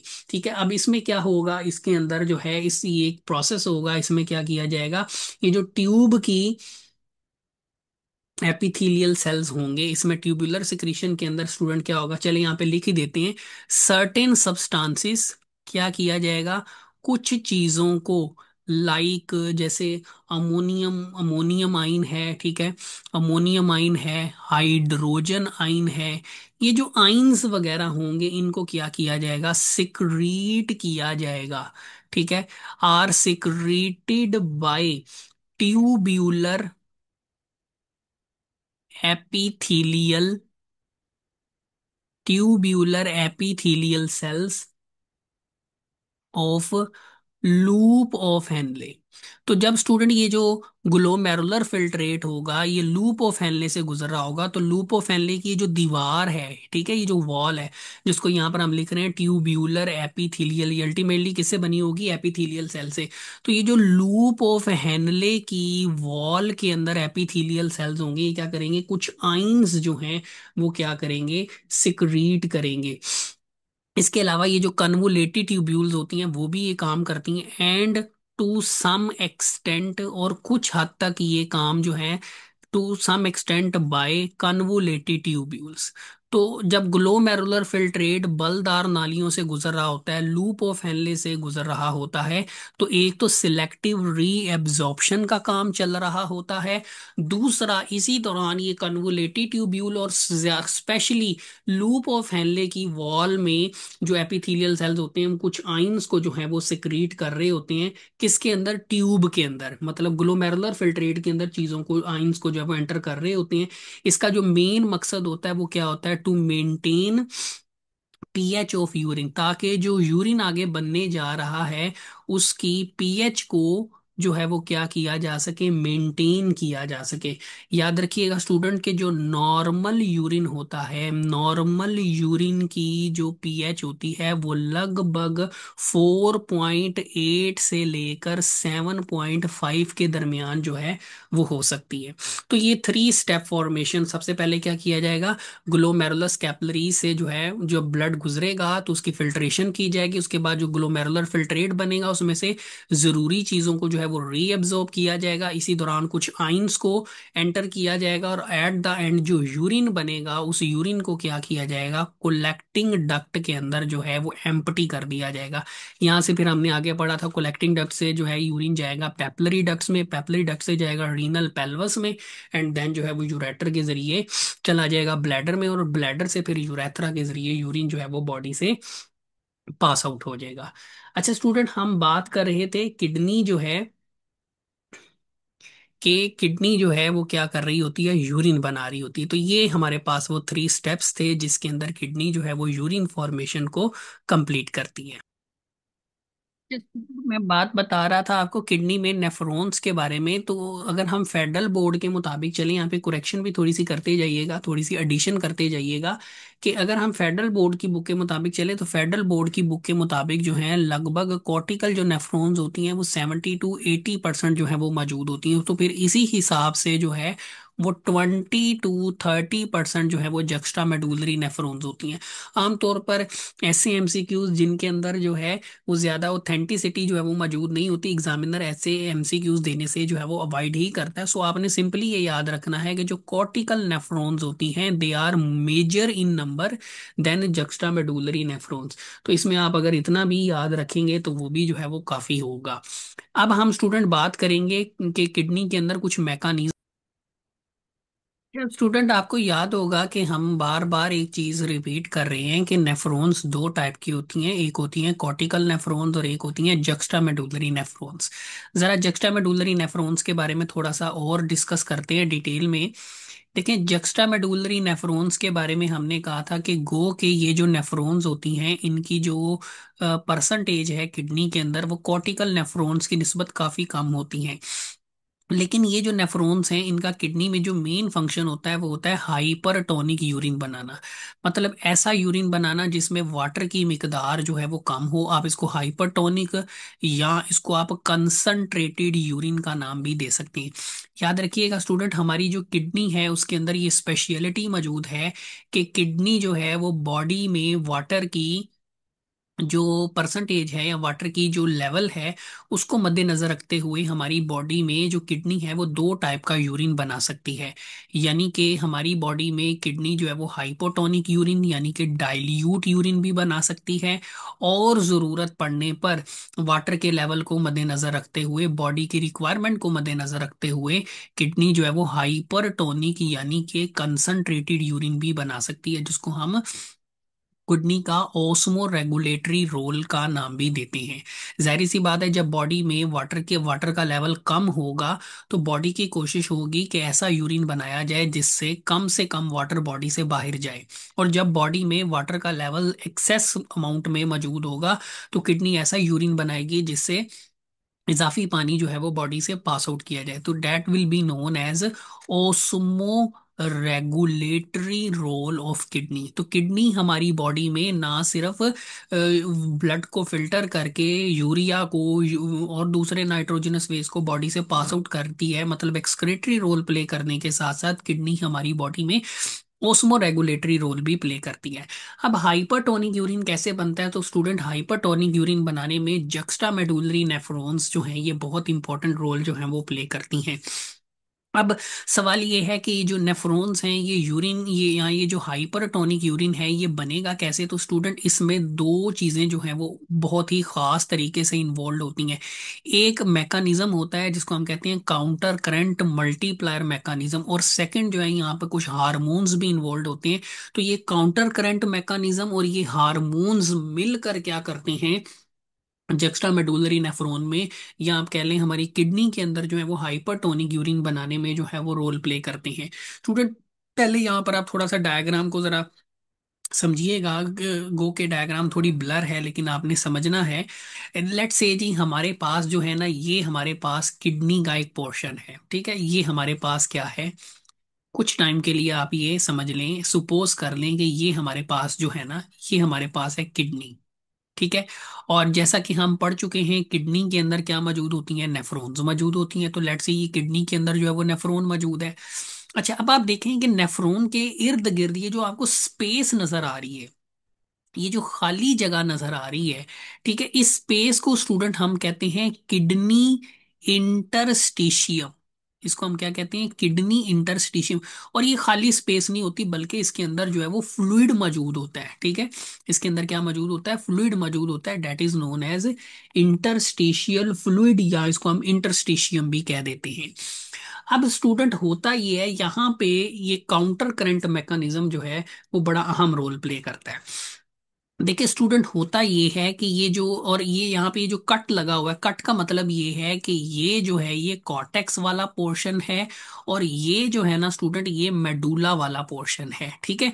और ये जो नेफ्रॉन यहाँ पे दिखाई गई है ये स्टूडेंट असल में जक्स्ट्रा मेडुलरी नेफ्रॉन है, जिसमें हमने पढ़ा था कि ये कॉर्टेक्स और मेडुला के जंक्शन पर पाई जाती है। अलबत्ता इसका जो ट्यूब्यूल वाला पोर्शन होता है वो ज्यादातर जो है वो मेडुला के अंदर मौजूद होता है। देखिए एक चीज याद रखिएगा, जब वाटर की अगर हम बात करें ना, वैसे तो जो वाटर है वाटर जो है, वाटर री एब्जॉर्प्शन, अब ये पॉइंट थोड़ा याद रखिएगा। वैसे तो जो वाटर की एब्जॉर्प्शन है, वाटर री absorption occurs through out nephron. जब ग्लोमेरुलर फिल्ट्रेट जो है, जब ग्लोमेरुलर फिल्ट्रेट जो है एक नेफ्रॉन में से गुजर रहा होता है, तो पूरी नेफ्रॉन में कोई भी ऐसी जगह नहीं है जहां पर वाटर की री एब्जॉर्प्शन जो है वो ब्लड के अंदर दोबारा ना की जा रही हो। लेकिन जब हाइपरटोनिक यूरिन बनाने की बारी आती है, जब कंसंट्रेटेड यूरिन बनाने की बारी आती है, तो कंसंट्रेटेड यूरिन बनाने में जो है वाटर की जो री एब्जॉर्प्शन है वो पहले से कहीं गुना जो है वो बढ़ जाती है। और स्पेशली दो पार्ट्स ऐसे हैं जो बहुत ज्यादा इन्वॉल्व होते हैं कंसंट्रेटेड यूरिन बनाने में। एक तो है लूप ऑफ हेनले वाला पोर्शन, यहाँ से वाटर की जो है वो री एब्जॉर्प्शन की जाएगी। और दूसरी जो कन्वोलेटेड ट्यूब्यूल्स हैं, सॉरी सॉरी, जो कोलेक्टिंग डक्ट्स हैं, कन्वोलेटेड ट्यूब्यूल कह रहा हूँ, लूप ऑफ हेनले, और उसके बाद जो कोलेक्टिंग डक्ट वाला जो पोर्शन है ना। अब देखिए, हमने पढ़ा था प्रॉक्सिमल कन्वोलेटेड ट्यूब्यूल से भी वाटर की रीअब्जॉर्प्शन होती है। लेकिन जब बात आती है स्टूडेंट कंसंट्रेटेड यूरिन को बनाने की, तो लूप ऑफ हेनले और कोलेक्टिंग डक्ट ये बहुत इंपॉर्टेंट जो है वो रोल प्ले करते हैं। यही वजह थी कि हमने पढ़ा था स्टूडेंट के जो जक्स्टा मेडुलरी नेफ्रॉन्स होती हैं उनमें क्या होता है, लूप ऑफ हेनले के गिर्द भी इजाफी कैपिलरीज का एक नेटवर्क होता है, एडिशनल कैपिलरीज का नेटवर्क होता है, जिसको हमने वाजा रेक्टा का नाम जो है वो दिया था। ठीक है, वाजा रेक्टा का नाम दिया था। अब लूप ऑफ हेनले जो है ये क्या करता है जी, लूप ऑफ हेनले से भी वाटर एब्जॉर्ब होगा जब कंसंट्रेटेड यूरिन बनाया जाएगा। लूप ऑफ हेनले से भी वाटर को अब री एब्जॉर्ब किया जाएगा पेरिट्यूबुलर कैपिलरीज में, और कोलेक्टिंग डक्ट से भी जो है वो किया जाएगा। और इसमें लगभग 99.5% जो वाटर होगा उसको क्या कर लिया जाएगा, री एब्जॉर्ब जो है वो कर लिया जाएगा। ठीक है, अब इसमें होता ये है स्टूडेंट के इसके लिए क्या करना पड़ता है, इसके लिए ये जो मेडुला में जो इंटरस्टिशियल फ्लूइड होता है इसको हाइपरटोनिक रखना पड़ता है। मतलब इसमें साल्ट की जो कंसंट्रेशन है ना उसको हाई रखना पड़ता है। उसके लिए क्या होता है स्टूडेंट, जब ग्लोमेरुलर फिल्ट्रेट ये असेंडिंग लूप ऑफ एनले में से गुजरता है, तो यहाँ से स्टूडेंट सोडियम आइन स्पेशली जो है, और क्लोराइड आइन जो है, सोडियम और क्लोराइड आइन जो है, इनको क्या किया जाता है, ट्रांसपोर्ट करवा के जो है वो लाया जाता है किसमें, ये किडनी के इंटरस्टिशियम में, ताकि यहाँ पे जो मेडुला वाला पोर्शन है इसमें साल्ट की मिकदार क्या हो जाए, ज्यादा हो जाए। जब साल्ट की मिकदार ज्यादा होगी तो अंडरस्टूड है वाटर की मिकदार कम होगी। इससे होगा ये कि जब glomerular filtrate descending loop of Henle में से गुजरेगा जिसमें वाटर मौजूद होगा, तो वाटर क्या करेगा, अल्टीमेटली चूंकि इंटरस्टिशियम में वाटर कम है तो वाटर क्या करेगा, ऑस्मोसिस के जरिए बाहर आएगा। मतलब मेडुला वाला पोर्शन कंसंट्रेटेड रखा जाएगा ताकि जब glomerular filtrate loop of Henle में से गुजरे तो वाटर जो है वो ऑस्मोसिस के जरिए जो है वो बाहर आए। अब ये जो सोडियम और क्लोराइड आइन है, इनको क्या किया जा रहा होता है, एल्डोस्टीरोन स्टूडेंट एक हार्मोन है, वो क्या कर रहा होता है, सोडियम क्लोराइड को जो है वो बाहर निकाल रहा होता है। और ये जो वाटर को बाहर निकालने में भी एक हार्मोन इन्वॉल्व होता है, that is anti diuretic hormone, जिसको वेजोप्रेसिन भी कहा जाता है। ये भी आपको स्टूडेंट पता होना चाहिए। तो ये जो काउंटर करंट मैकेनिज्म है, इसमें क्या होता है स्टूडेंट कि लेट से जी, इसके अब देखें ये हमारे पास है लूप ऑफ हेनले। अब इस लूप ऑफ हेनले में ये डिसेंडिंग लूप ऑफ हेनले जिसमें से ग्लोमेरुलर फिल्ट्रेट इस डायरेक्शन में जो है वो फ्लो कर रहा है, जबकि इसके इर्द गिर्द जो पेरीट्यूब्यूलर कैपिलरीज हैं उसमें लेट से जो ब्लड है वो इस डायरेक्शन के अंदर मूव कर रहा है। तो जब दो फ्लूइड एक दूसरे की ओपोजिट डायरेक्शन में मूव करते हैं तो उनके दरमियान जो एक्सचेंज होता है वो मैक्सिमम होता है। इस मैकानिज्म को हम कहते हैं काउंटर करंट मैकानिज्म। तो चूंकि ब्लड कैपिलरीज अराउंड जो वाजारेक्टा की फॉर्म में जो पेरिट्यूबुलर कैपिलरीज होती हैं उसमें जो ब्लड की डायरेक्शन होती है फ्लो की, और लूप ऑफ एनले में ग्लोमेरुलस की जो डायरेक्शन होती है फ्लो की वो ऑपोजिट होती है, जिससे एक्सचेंज मैक्सिमम होता है। ठीक है, इसको हम कहते हैं काउंटर करंट मैकेनिज्म। तो स्टूडेंट इसके बारे में जो है वो आपने इतना ही याद रखना है। एक और चीज किडनी के बारे में याद रखते जाइएगा, जैसे मैंने शुरू में बताया था किडनी विटामिन D3 प्रोड्यूस करती है। सिमिलरली जो किडनी है हमारी बॉडी के अंदर जो है रेड ब्लड सेल्स की फॉर्मेशन में भी जो है वो इंपॉर्टेंट रोल प्ले कर रही होती है। और वो कैसे कर रही होती है, हमारी किडनी जो है वो क्या करती है, एक हार्मोन बनाती है जिसको हम कहते हैं स्टूडेंट एरिथ्रोपोइटिन। एरिथ्रोसाइट से ये लफ्ज निकला है, एरिथ्रोपोइटिन। अब ये जो एंजाइम है, सॉरी, ये जो हार्मोन है जो किडनी प्रोड्यूस करती है, ये क्या करता है, ये हार्मोन रेड ब्लड सेल की फॉर्मेशन में इंपॉर्टेंट रोल जो है वो प्ले करता है। इसके अलावा जो है हमारी बॉडी के अंदर ब्लड प्रेशर को रेगुलेट करने के लिए, to to regulate blood pressure in in our body, kidney जो है वो क्या करती हैं, एक एंजाइम प्रोड्यूस करती हैं। उस एंजाइम का नाम है, डेट इज कॉल्ड रेनिन। ठीक है। तो रेनिन एंजाइम जो किडनी प्रोड्यूस करती है, ये क्या करती है, ब्लड प्रेशर को रेगुलेट करती है। और इथ्रोपोइटिन जो है ये क्या करती है, रेड ब्लड सेल की फॉर्मेशन में इंपॉर्टेंट रोल जो है वो प्ले करती है। तो यहाँ तक जो है वो स्टूडेंट हमारा काफी हद तक जो किडनी का स्ट्रक्चर, किडनी का फंक्शन, और ये जो हमने बात की थी, कुछ हमने डिस्कशन की काउंटर करंट मैकेनिज्म से रिलेटेड जो है, और इसमें जो हार्मोन्स की इन्वॉल्वमेंट है उसको जो है वो हमने स्टूडेंट जो है वो डिस्कस किया है। इसके बाद हम थोड़ा सा कंपैरिजन करेंगे कैपिलरीज और पेरिट्यूबुलर कैपिलरी। स्टूडेंट हमारे पास एक टॉपिक है, कंपेयर टू कैपिलरी बेड्स। ठीक है।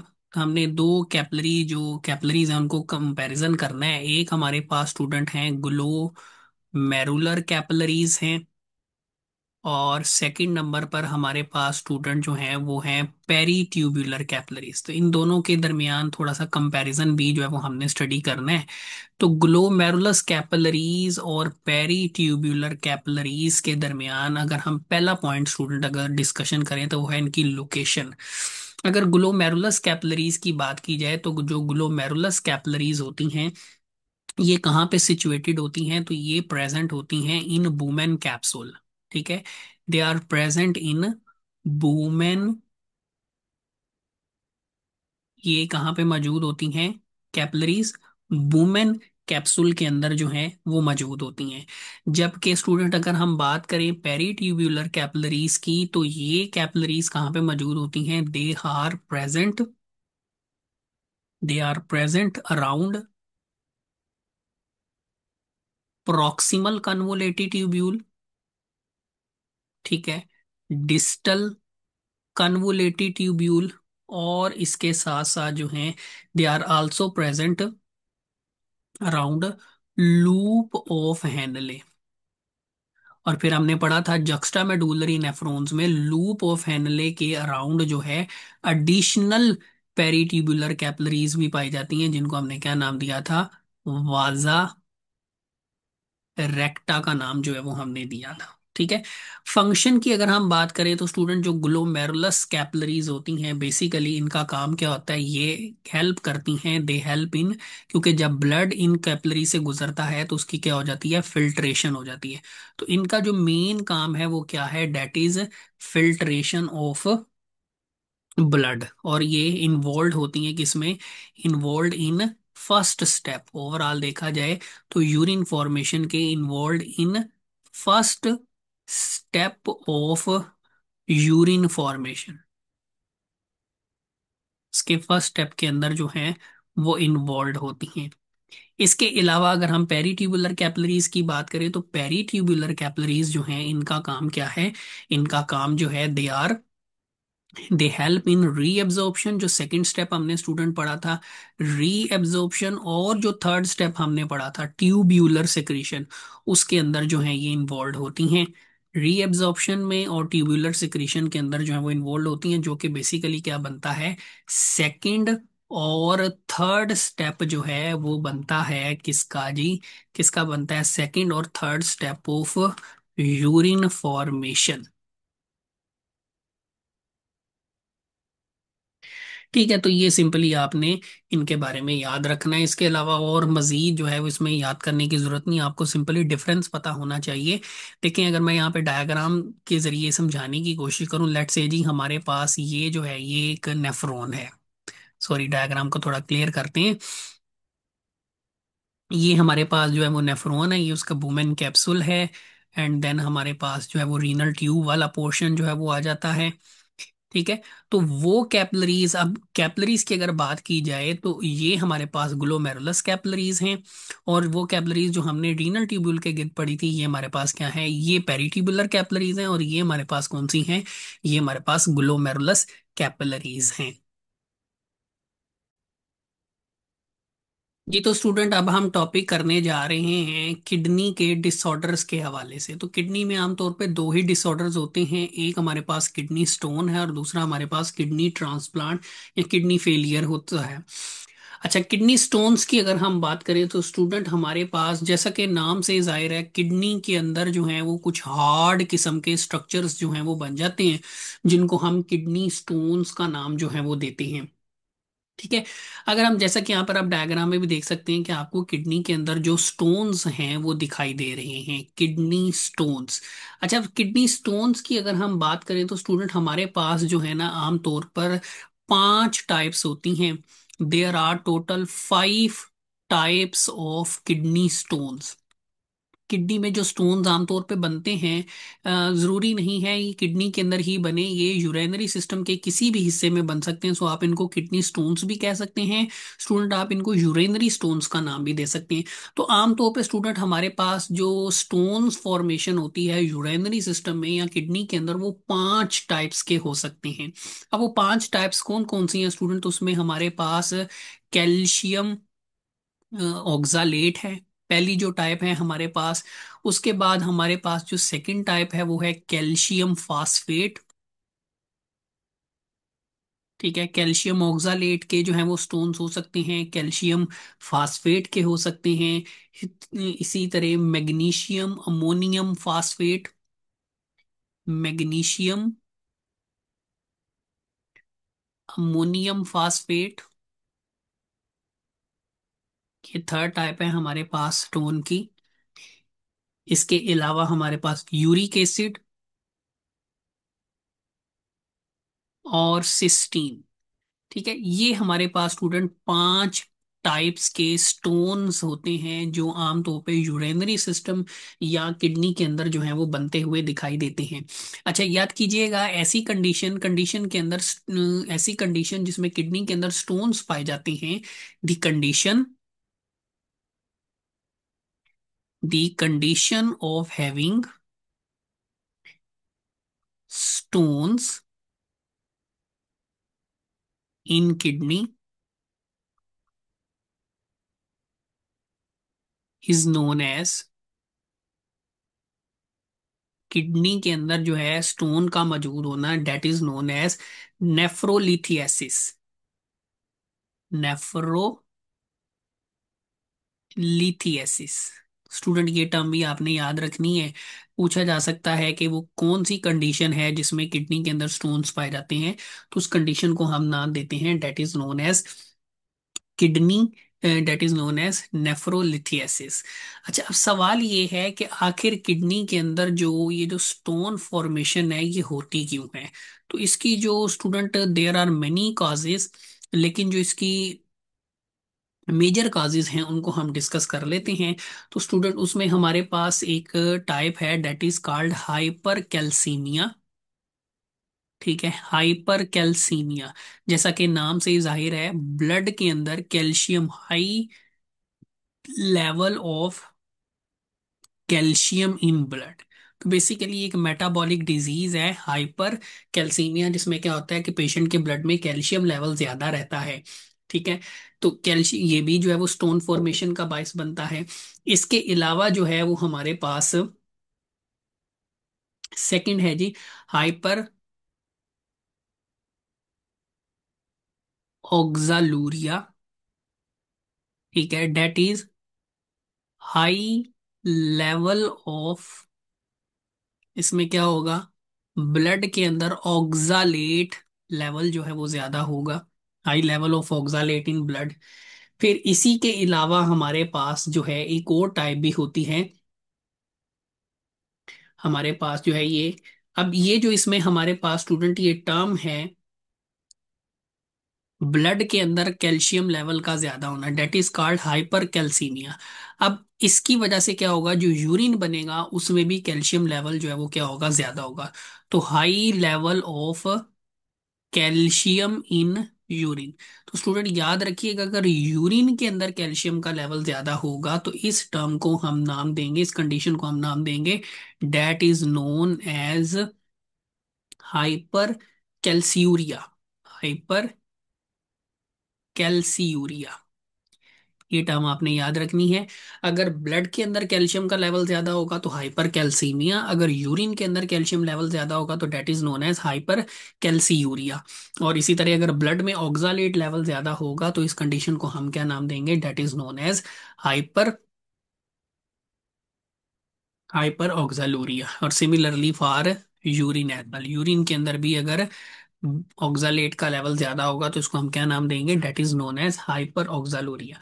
अब इसमें जो स्टूडेंट टर्म्स हैं हमारे पास, हाइपर ऑक्जालूरिया है, हाइपर कैल्सीमिया है, या हाइपर कैल्सियूरिया है, ये जो तमाम टर्म्स हैं, ठीक है, ये सारी की सारी जो हैं ये कौन से टाइप का किडनी स्टोन बनाती हैं, ऑल दीज, ये सारे के सारे मिलकर जो है hyper calciuria, hyper calcaemia, hyper ऑक्जालूरिया, ये सारे के सारे मिलकर क्या बनाते हैं, ये दे मेक कैल्शियम ऑक्जालेट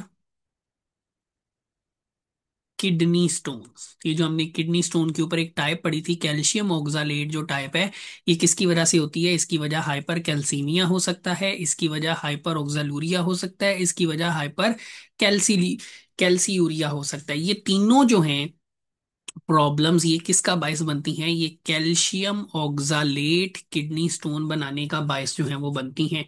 और इसके जो केसेस हैं अगर हम देखें तो लगभग जो 70% जो पेशेंट्स होते हैं, 70% जो पेशेंट्स होते हैं किडनी स्टोन्स के, उनमें हमें कौन सा स्टोन देखने को मिलता है, that is known as calcium oxalate.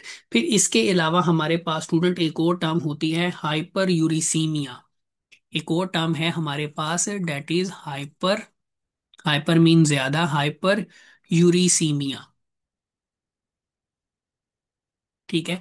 अब हाइपर यूरिसीमिया के अंदर क्या होगा, यूरिक एसिड का लेवल जो है वो क्या होगा, ज्यादा होगा, किसके अंदर जी, ब्लड के अंदर, high level of uric acid in blood, जिससे अल्टीमेटली क्या होगा, अब ये जो कंडीशन है ये क्या करेगी, इट मेक्स, ये क्या करेगी, यूरिक एसिड के जो स्टोन्स हैं वो बनाएगी। अब इसके जो चांसेस हैं वो पेशेंट्स के अंदर कितने होते हैं, डेट इज 10%। इसके जो केसेस हैं वो पेशेंट्स के अंदर हमें कितने परसेंट मिलते हैं, डेट इज 10%। जो पेशेंट्स हैं उनमें हमें यूरिक एसिड प्रॉब्लम जो है वो देखने को मिलती है। अब ये जो स्टूडेंट, इसका अगर ट्रीटमेंट देखें तो हमारे पास एक नॉन सर्जिकल ट्रीटमेंट होता है जिसको हम कहते हैं लिथोट्रिप्सी। ठीक है, लिथोट्रिप्सी।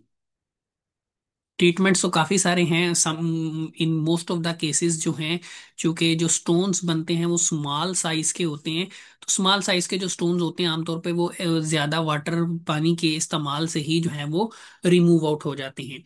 अलबत्ता अगर हम बात करें ट्रीटमेंट की, तो ट्रीटमेंट में हमारे पास एक नॉन सर्जिकल ट्रीटमेंट होता है। इस नॉन सर्जिकल ट्रीटमेंट को हम कहते हैं लिथोट्रिप्सी।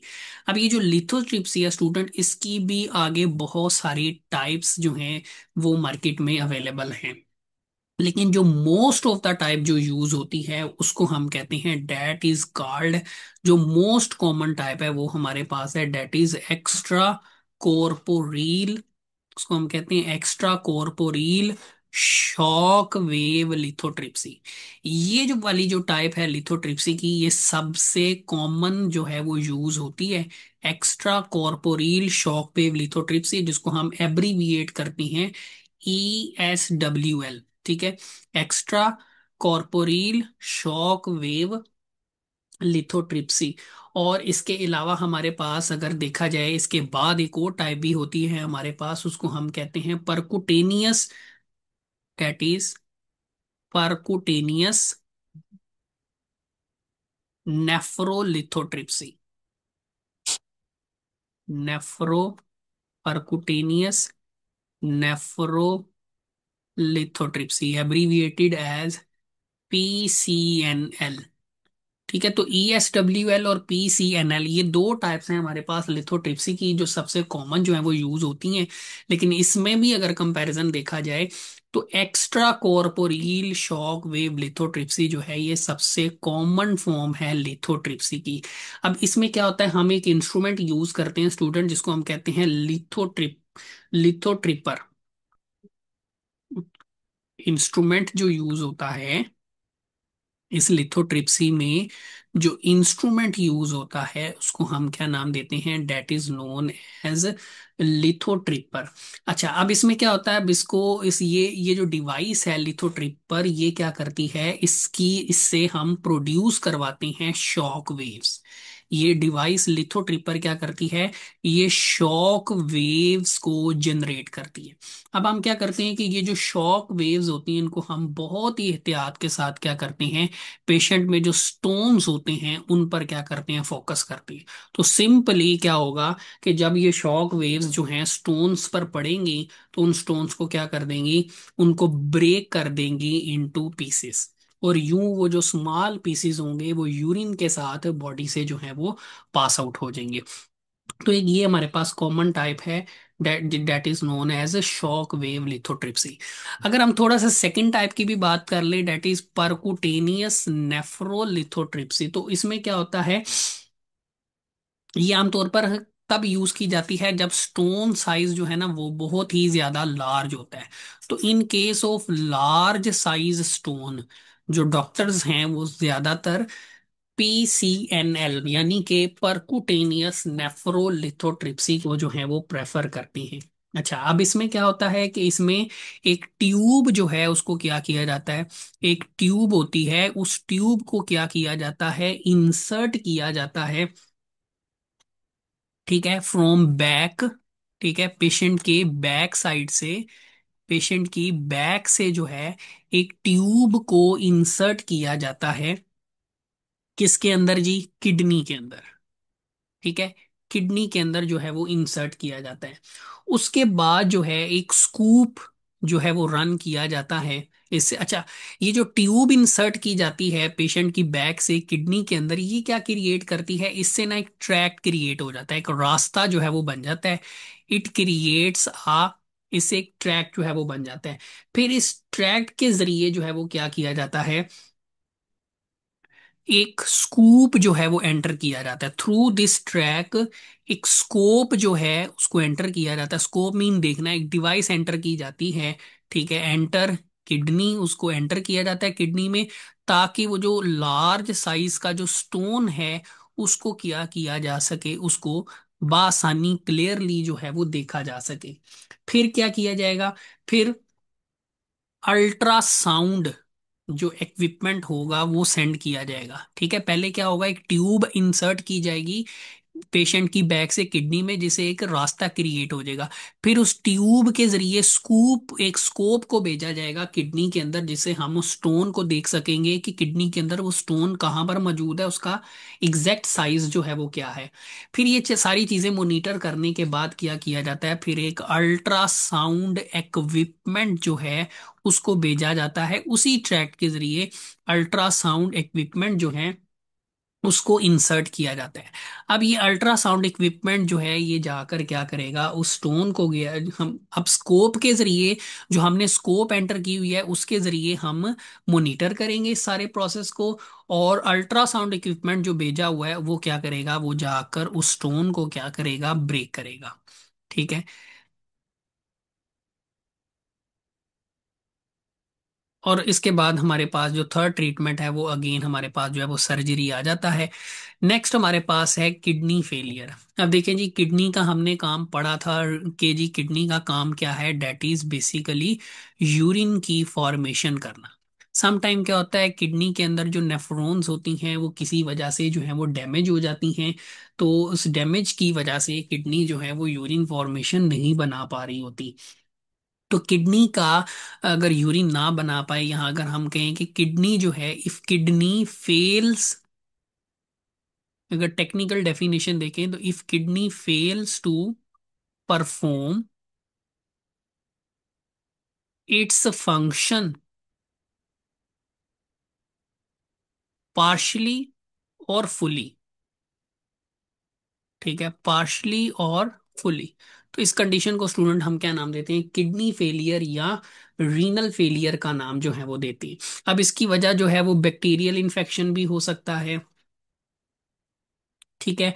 हाई ब्लड प्रेशर भी हो सकता है, डायबिटीज भी हो सकता है। तो इसकी जो है वो कई वजूहात हो सकती हैं। आमतौर पे जो किडनी फेलियर है इसकी भी दो टाइप्स होती हैं। एक हमारे पास जो है वो अक्यूट रीनल फेलियर होती है, अक्यूट रीनल फेलियर। और जो स्टूडेंट सेकंड टाइप है हमारे पास वो है जी क्रोनिक, क्रोनिक रीनल फेलियर। ठीक है। और वजूहात मैंने आपको बता दी कि इसकी वजह जो है वो डैमेज टू ब्लड सप्लाई हो सकती है। फिर एक टर्म यूज की जाती है that is known as nephritis. Nephritis क्या है? That is glomerulus inflammation. Nephrons के अंदर जो ग्लोमेरुलर पोर्शन है उसके अंदर इन्फ्लेमेशन हो जाए, या इवन अगर ग्लोमेरुलस पार्ट जो है वो किसी वजह से डैमेज हो जाता है, तो ये चीज भी जो है वो यूरिन फॉर्मेशन में जो है वो प्रॉब्लम क्रिएट करती है। फिर इसके अलावा जो क्रोनिक किडनी फेलियर है, ठीक है, आमतौर पे जो क्रोनिक रीनियल रीनल फेलियर होता है, ठीक है, ये अगर ज्यादा अपने आप को जो है वो एंड लेवल पर अगर ले जाए तो उसको हम कहते हैं एंड स्टेज रीनल डिजीज। अगर ये मजीद अपने आप को प्रोग्रेस करता है पेशेंट के अंदर तो उसको हम कहते हैं एंड स्टेज रीनल डिजीज, या इसको हम एक और टर्म भी कहते हैं डेट इज नोन एज यूरीनिया, या इसको हम एंड स्टेज किडनी फेलियर भी जो है वो कहते हैं।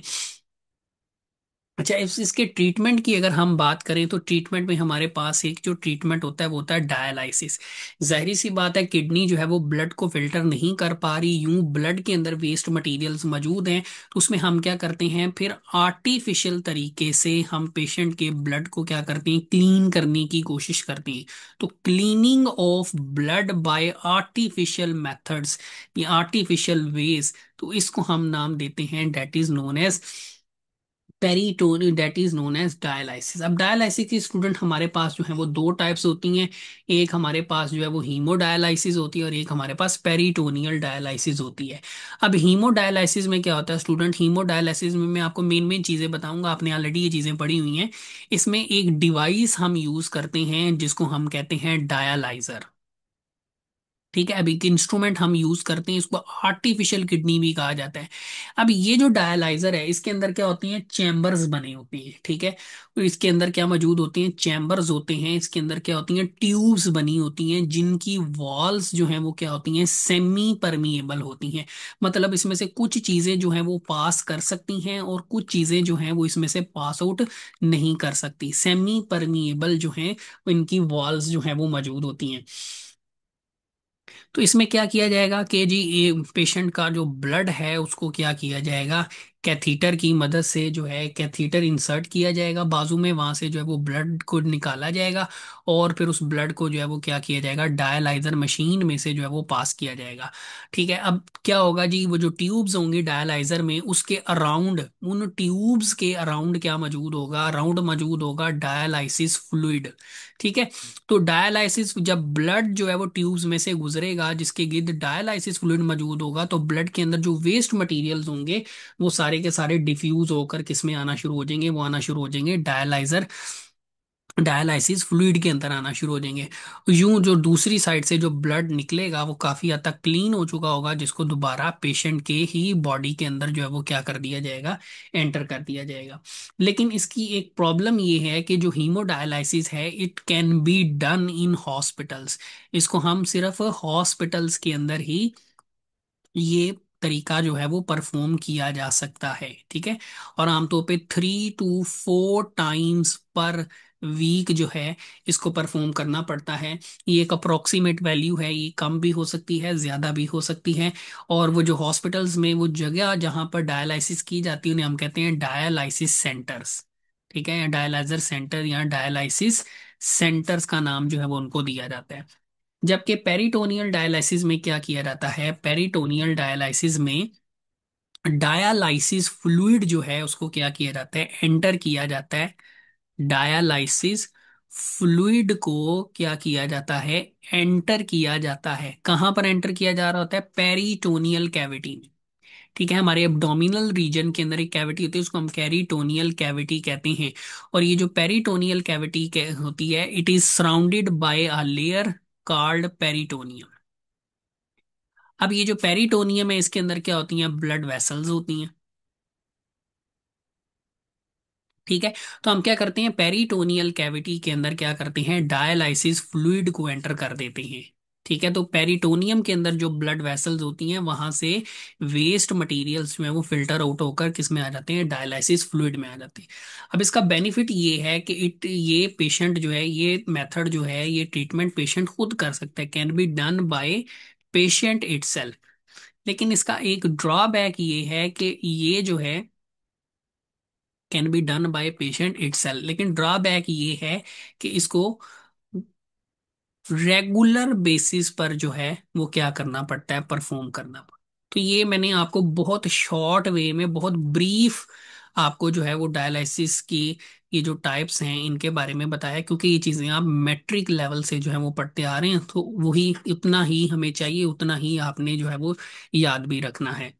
इसके बाद जो है वो लास्ट हमारे पास जो टॉपिक आएगा वो आएगा जी हमारे पास किडनी ट्रांसप्लांट का। देखिए जी, एक हमारे पास जो फाइनल ट्रीटमेंट है वो हमारे पास होता है जी, डेट इज किडनी ट्रांसप्लांट। ठीक है। अब किडनी ट्रांसप्लांट के लिए जो है हम मुख्तलिफ जो पैटर्न्स हैं वो यूज कर सकते हैं। इसमें हम एक डॉक्टर्स हैं, अगर हम पाकिस्तान में बात करें तो पाकिस्तान में किडनी रिलेटेड जो डिजीजेस थी उनके जो पायोनियर्स थे, पायोनियर्स में अगर हम बात करें तो एक डॉक्टर थे, डॉक्टर अरीब रिजवी।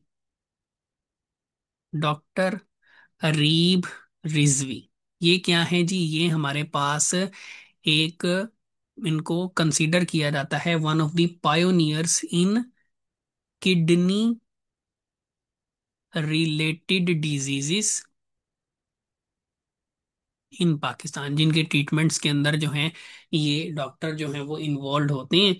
अच्छा, अब इसमें क्या किया जाएगा, जो किडनी ट्रांसप्लांट है, किडनी ट्रांसप्लांट करने से पहले देखें, किडनी ट्रांसप्लांट जब की जाती है तो उसमें सबसे जो बड़ा इशू होता है वो होता है रिजेक्शन का। ठीक है। तो उसमें क्या होता है, किडनी ट्रांसप्लांट जो की गई है, कहीं वो ट्रांसप्लांट जो है उसको किडनी जो है वो रिजेक्ट ना कर दे, उससे बचने के लिए क्या किया जाता है, कुछ मेडिसिन्स जो हैं वो पेशेंट को दी जाती हैं। और वो जो मेडिसिन्स हैं उनमें हमारे पास जो मेडिसन है डेट इज साइक्लोस्पोरिन है।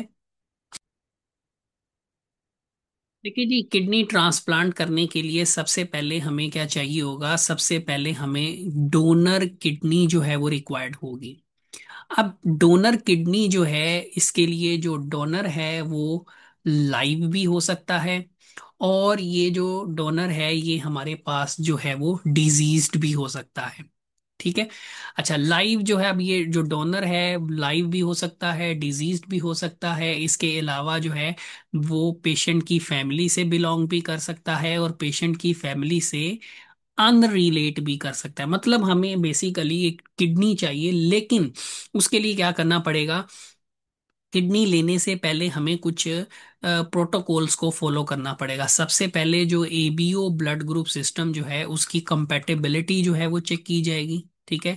जैसे ब्लड ग्रुप, ब्लड ट्रांसफ्यूजन करने से पहले एबीओ कंपेटेबिलिटी चेक की जाती है। इसके बाद जो सेकंड इंपॉर्टेंट चीज होती है वो क्या है जी, हमारे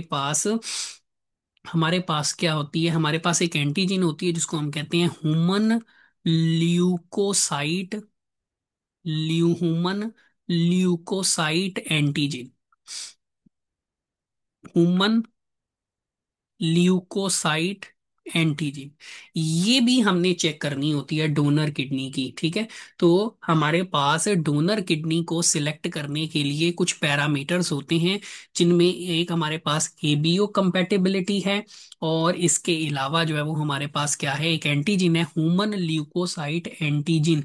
इनका मैच करना जो है वो बहुत ज्यादा जरूरी है। डोनर की किडनी की जो ह्यूमन ल्यूकोसाइट एंटीजन है उनका पेशेंट के साथ जो है वो मैच करना जरूरी है। इससे क्या होगा कि ट्रांसप्लांट जो है, या जो हम किडनी ग्राफ्ट करेंगे उसके सर्वाइवल के चांसेस जो हैं वो बहुत ज्यादा बढ़ जाएंगे।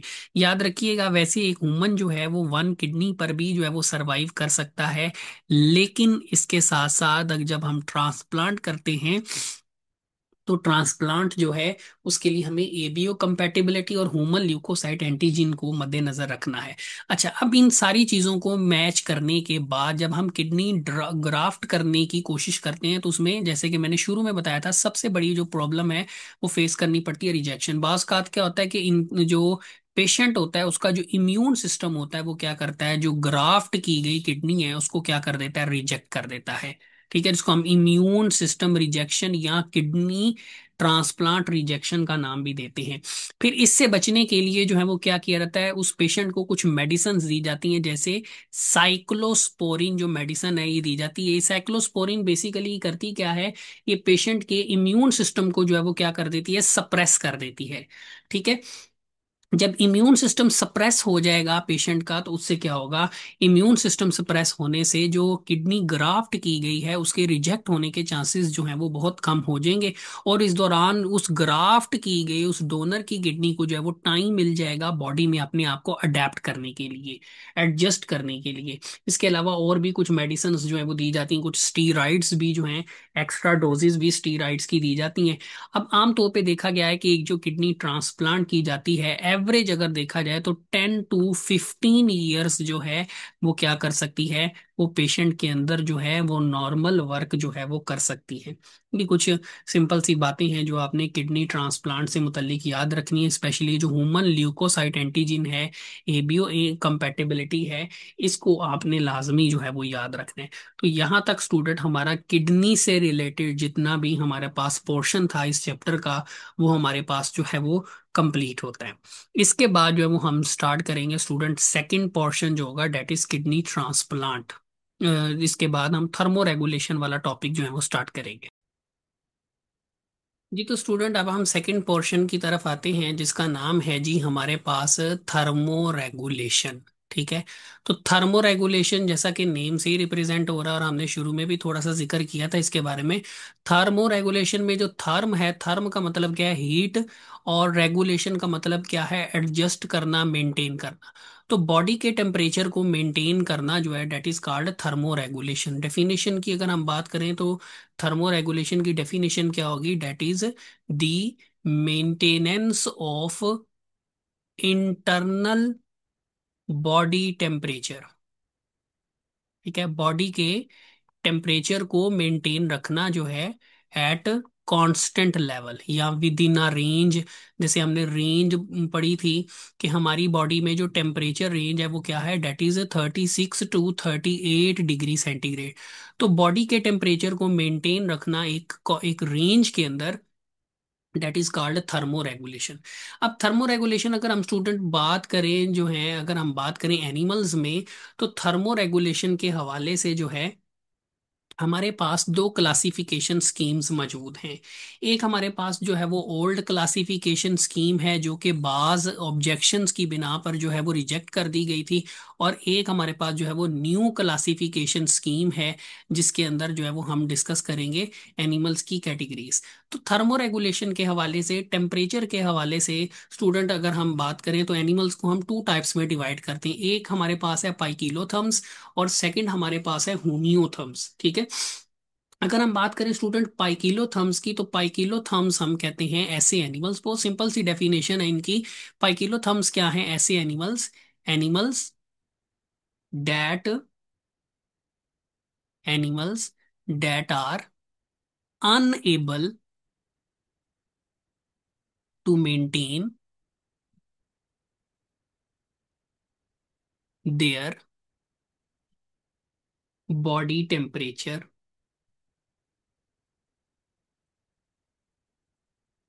With in a range. वो एनिमल्स जो अपने बॉडी टेम्परेचर को एक खास रेंज के अंदर मेंटेन नहीं रख पाते, उनको हम स्टूडेंट क्या नाम देंगे, पाइकिलोथर्म्स का नाम देंगे, या इनको हम कोल्ड ब्लडेड एनिमल्स भी कहते हैं। जबकि होमियो, होमियो का मतलब क्या है, सेम, फिक्स। तो ये इसका ऑपोजिट बन जाएगा student, animals that that are able to maintain their body temperature within a range. ठीक है। तो वो एनिमल्स जो अपना बॉडी टेम्परेचर एक खास रेंज के अंदर मेंटेन रख पाएंगे उनको हम क्या नाम देंगे, होमियोथर्म्स। ठीक है। अब होमियोथर्म्स में हमारे पास एग्जांपल्स में कौन कौन आ जाएगा, इसमें हमारे पास आ जाएंगे बर्ड्स आ जाएंगे, और हमारे पास जो हैं मैमल्स आ जाएंगे। जबकि पाइकिलोथर्म्स में अगर हम बात करें तो इसमें हमारे पास सारे के सारे जो इनवर्टिब्रेट्स हैं वो आ जाते हैं स्टूडेंट। और हमारे पास जो पहली थ्री टाइप्स हैं वर्टिब्रेट्स की, जैसे फिशेस हैं हमारे पास, फिर हमारे पास जो हैं एम्फीबियंस हैं, और देन जो है वो हमारे पास रेप्टाइल्स हैं। तो वो एनिमल्स जो अपना body temperature within a range maintain नहीं रख सकते उनको हम पाइकिलोथर्म्स का नाम देंगे। वो एनिमल्स जो अपना body temperature within a range maintain रख पाएंगे उनको हम होमियोथर्म्स का नाम देंगे। लेकिन कुछ ऑब्जेक्शंस की बिना पर ये जो क्लासिफिकेशन थी इसको रिजेक्ट कर दिया गया था। फिर हमारे पास एक न्यू क्लासिफिकेशन स्कीम जो है वो सामने आई, that was based on source of heat. कि एनिमल अपना बॉडी टेम्परेचर मेंटेन रखने के लिए जो हीट है, उसका सोर्स जो है वो कहाँ से, उनका जो सोर्स है वो क्या है। तो depending upon source of heat हमारे पास थ्री टाइप के जो हैं वो एनिमल्स हैं, एक्टोथर्म्स हैं, एंडोथर्म्स हैं, और लाहौर बोर्ड की जो बुक है उसमें एक थर्ड टाइप भी स्टूडेंट दी गई है, वो है हेट्रोथर्म्स की। तो ecto, ecto mean outside, therm mean heat. तो एक्टोथर्म्स जो हैं ये कौन से एनिमल्स होते हैं, तो according to new classification scheme वो animals, animals that produce heat, that produce low heat during metabolism, during metabolism, so so get their heat from external environment। ठीक है। वो एनिमल्स जो मेटाबॉलिज्म के नतीजे में बहुत कम हीट प्रोड्यूस करते हैं, लिहाजा to maintain, to maintain body temperature. तो वो एनिमल्स जो मेटाबॉलिज्म के नतीजे में बहुत कम हीट प्रोड्यूस करते हैं, लिहाजा बॉडी टेम्परेचर को मेंटेन करने के लिए उन्हें हीट फिर कहाँ से लेनी पड़ती है, उन्हें हीट लेनी पड़ती है अपने एक्सटर्नल एनवायरनमेंट से। तो उनको हम कहते हैं एक्टोथर्म्स। एक्टोथर्म्स क्या है, ecto mean outside, therm mean heat. वो एनिमल जो बाहर के एनवायरनमेंट से हीट लेंगे, तो यहाँ पे जो सोर्स ऑफ हीट होगा वो क्या होगा, डेट इज एक्सटर्नल एनवायरनमेंट। क्यों, क्योंकि ये एनिमल्स क्या कर रहे हैं, इनकी बॉडी के अंदर ड्यूरिंग मेटाबॉलिज्म जो है हीट बहुत कम बन रही है।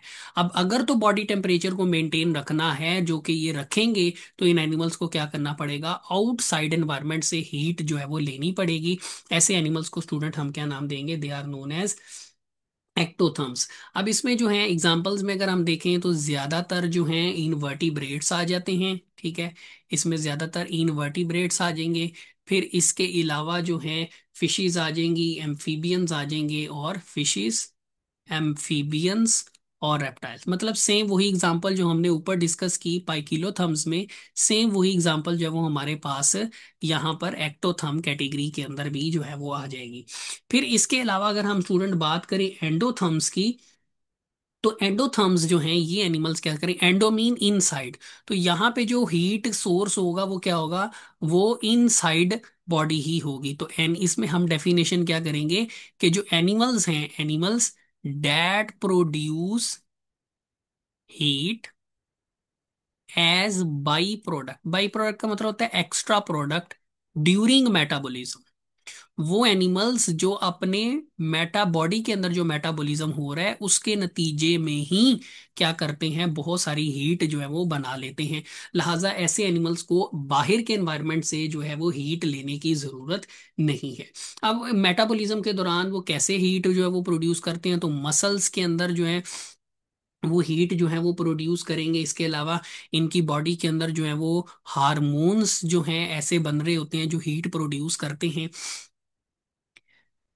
ठीक है। मसल्स के जरिए जो हीट की प्रोडक्शन होती है उसके जरिए उसको हम स्टूडेंट कहते हैं शिवरिंग थर्मोजेनेसिस, और हार्मोन्स के जरिए जो हीट बॉडी के अंदर प्रोडक्शन होती है उसको हम कहते हैं नॉन शिवरिंग थर्मोजेनेसिस। ठीक है। तो वो एनिमल्स जो अपनी बॉडी में मेटाबॉलिज्म के दौरान ही हीट पैदा कर लेते हैं, लिहाजा ऐसे एनिमल्स को आउटसाइड एनवायरनमेंट से हीट लेने की जरूरत नहीं पड़ती, ऐसे एनिमल्स को हम कहते हैं एंडोथर्म्स। अब एंडोथर्म्स में हमारे पास जो है वो एग्जांपल्स आ जाएंगी, हमारे पास सेम वही एग्जांपल जो हमने ऊपर डिस्कस की थी। होमियोथर्म्स में बर्ड्स और मैमल्स जो है वो आ जाएंगे। फिर इसके अलावा स्टूडेंट लाहौर बोर्ड की जो बुक है ना, उसमें दो एक और टाइप भी जो है वो दी गई है, वो है हेट्रोथर्म्स। Hetero mean different. अच्छा, अब ये वो एनिमल्स हैं जो अपना बॉडी टेम्परेचर जो है ना नैरो। अब देखें, एक्टोथर्म जो है ना, इनका जो मेटाबॉलिज्म है वो लो हीट प्रोड्यूस करता है। जो एंडोथर्म्स हैं इनका मेटाबॉलिज्म क्या करता है, ज्यादा हीट प्रोड्यूस करता है। जबकि हेट्रोथर्म्स जो है ना, इनका जो मेटाबॉलिज्म है वो क्या करता है, अगर इनकी बॉडी में जो मेटाबॉलिज्म है वो वेरिएबल है। ठीक है। दे have variable metabolism.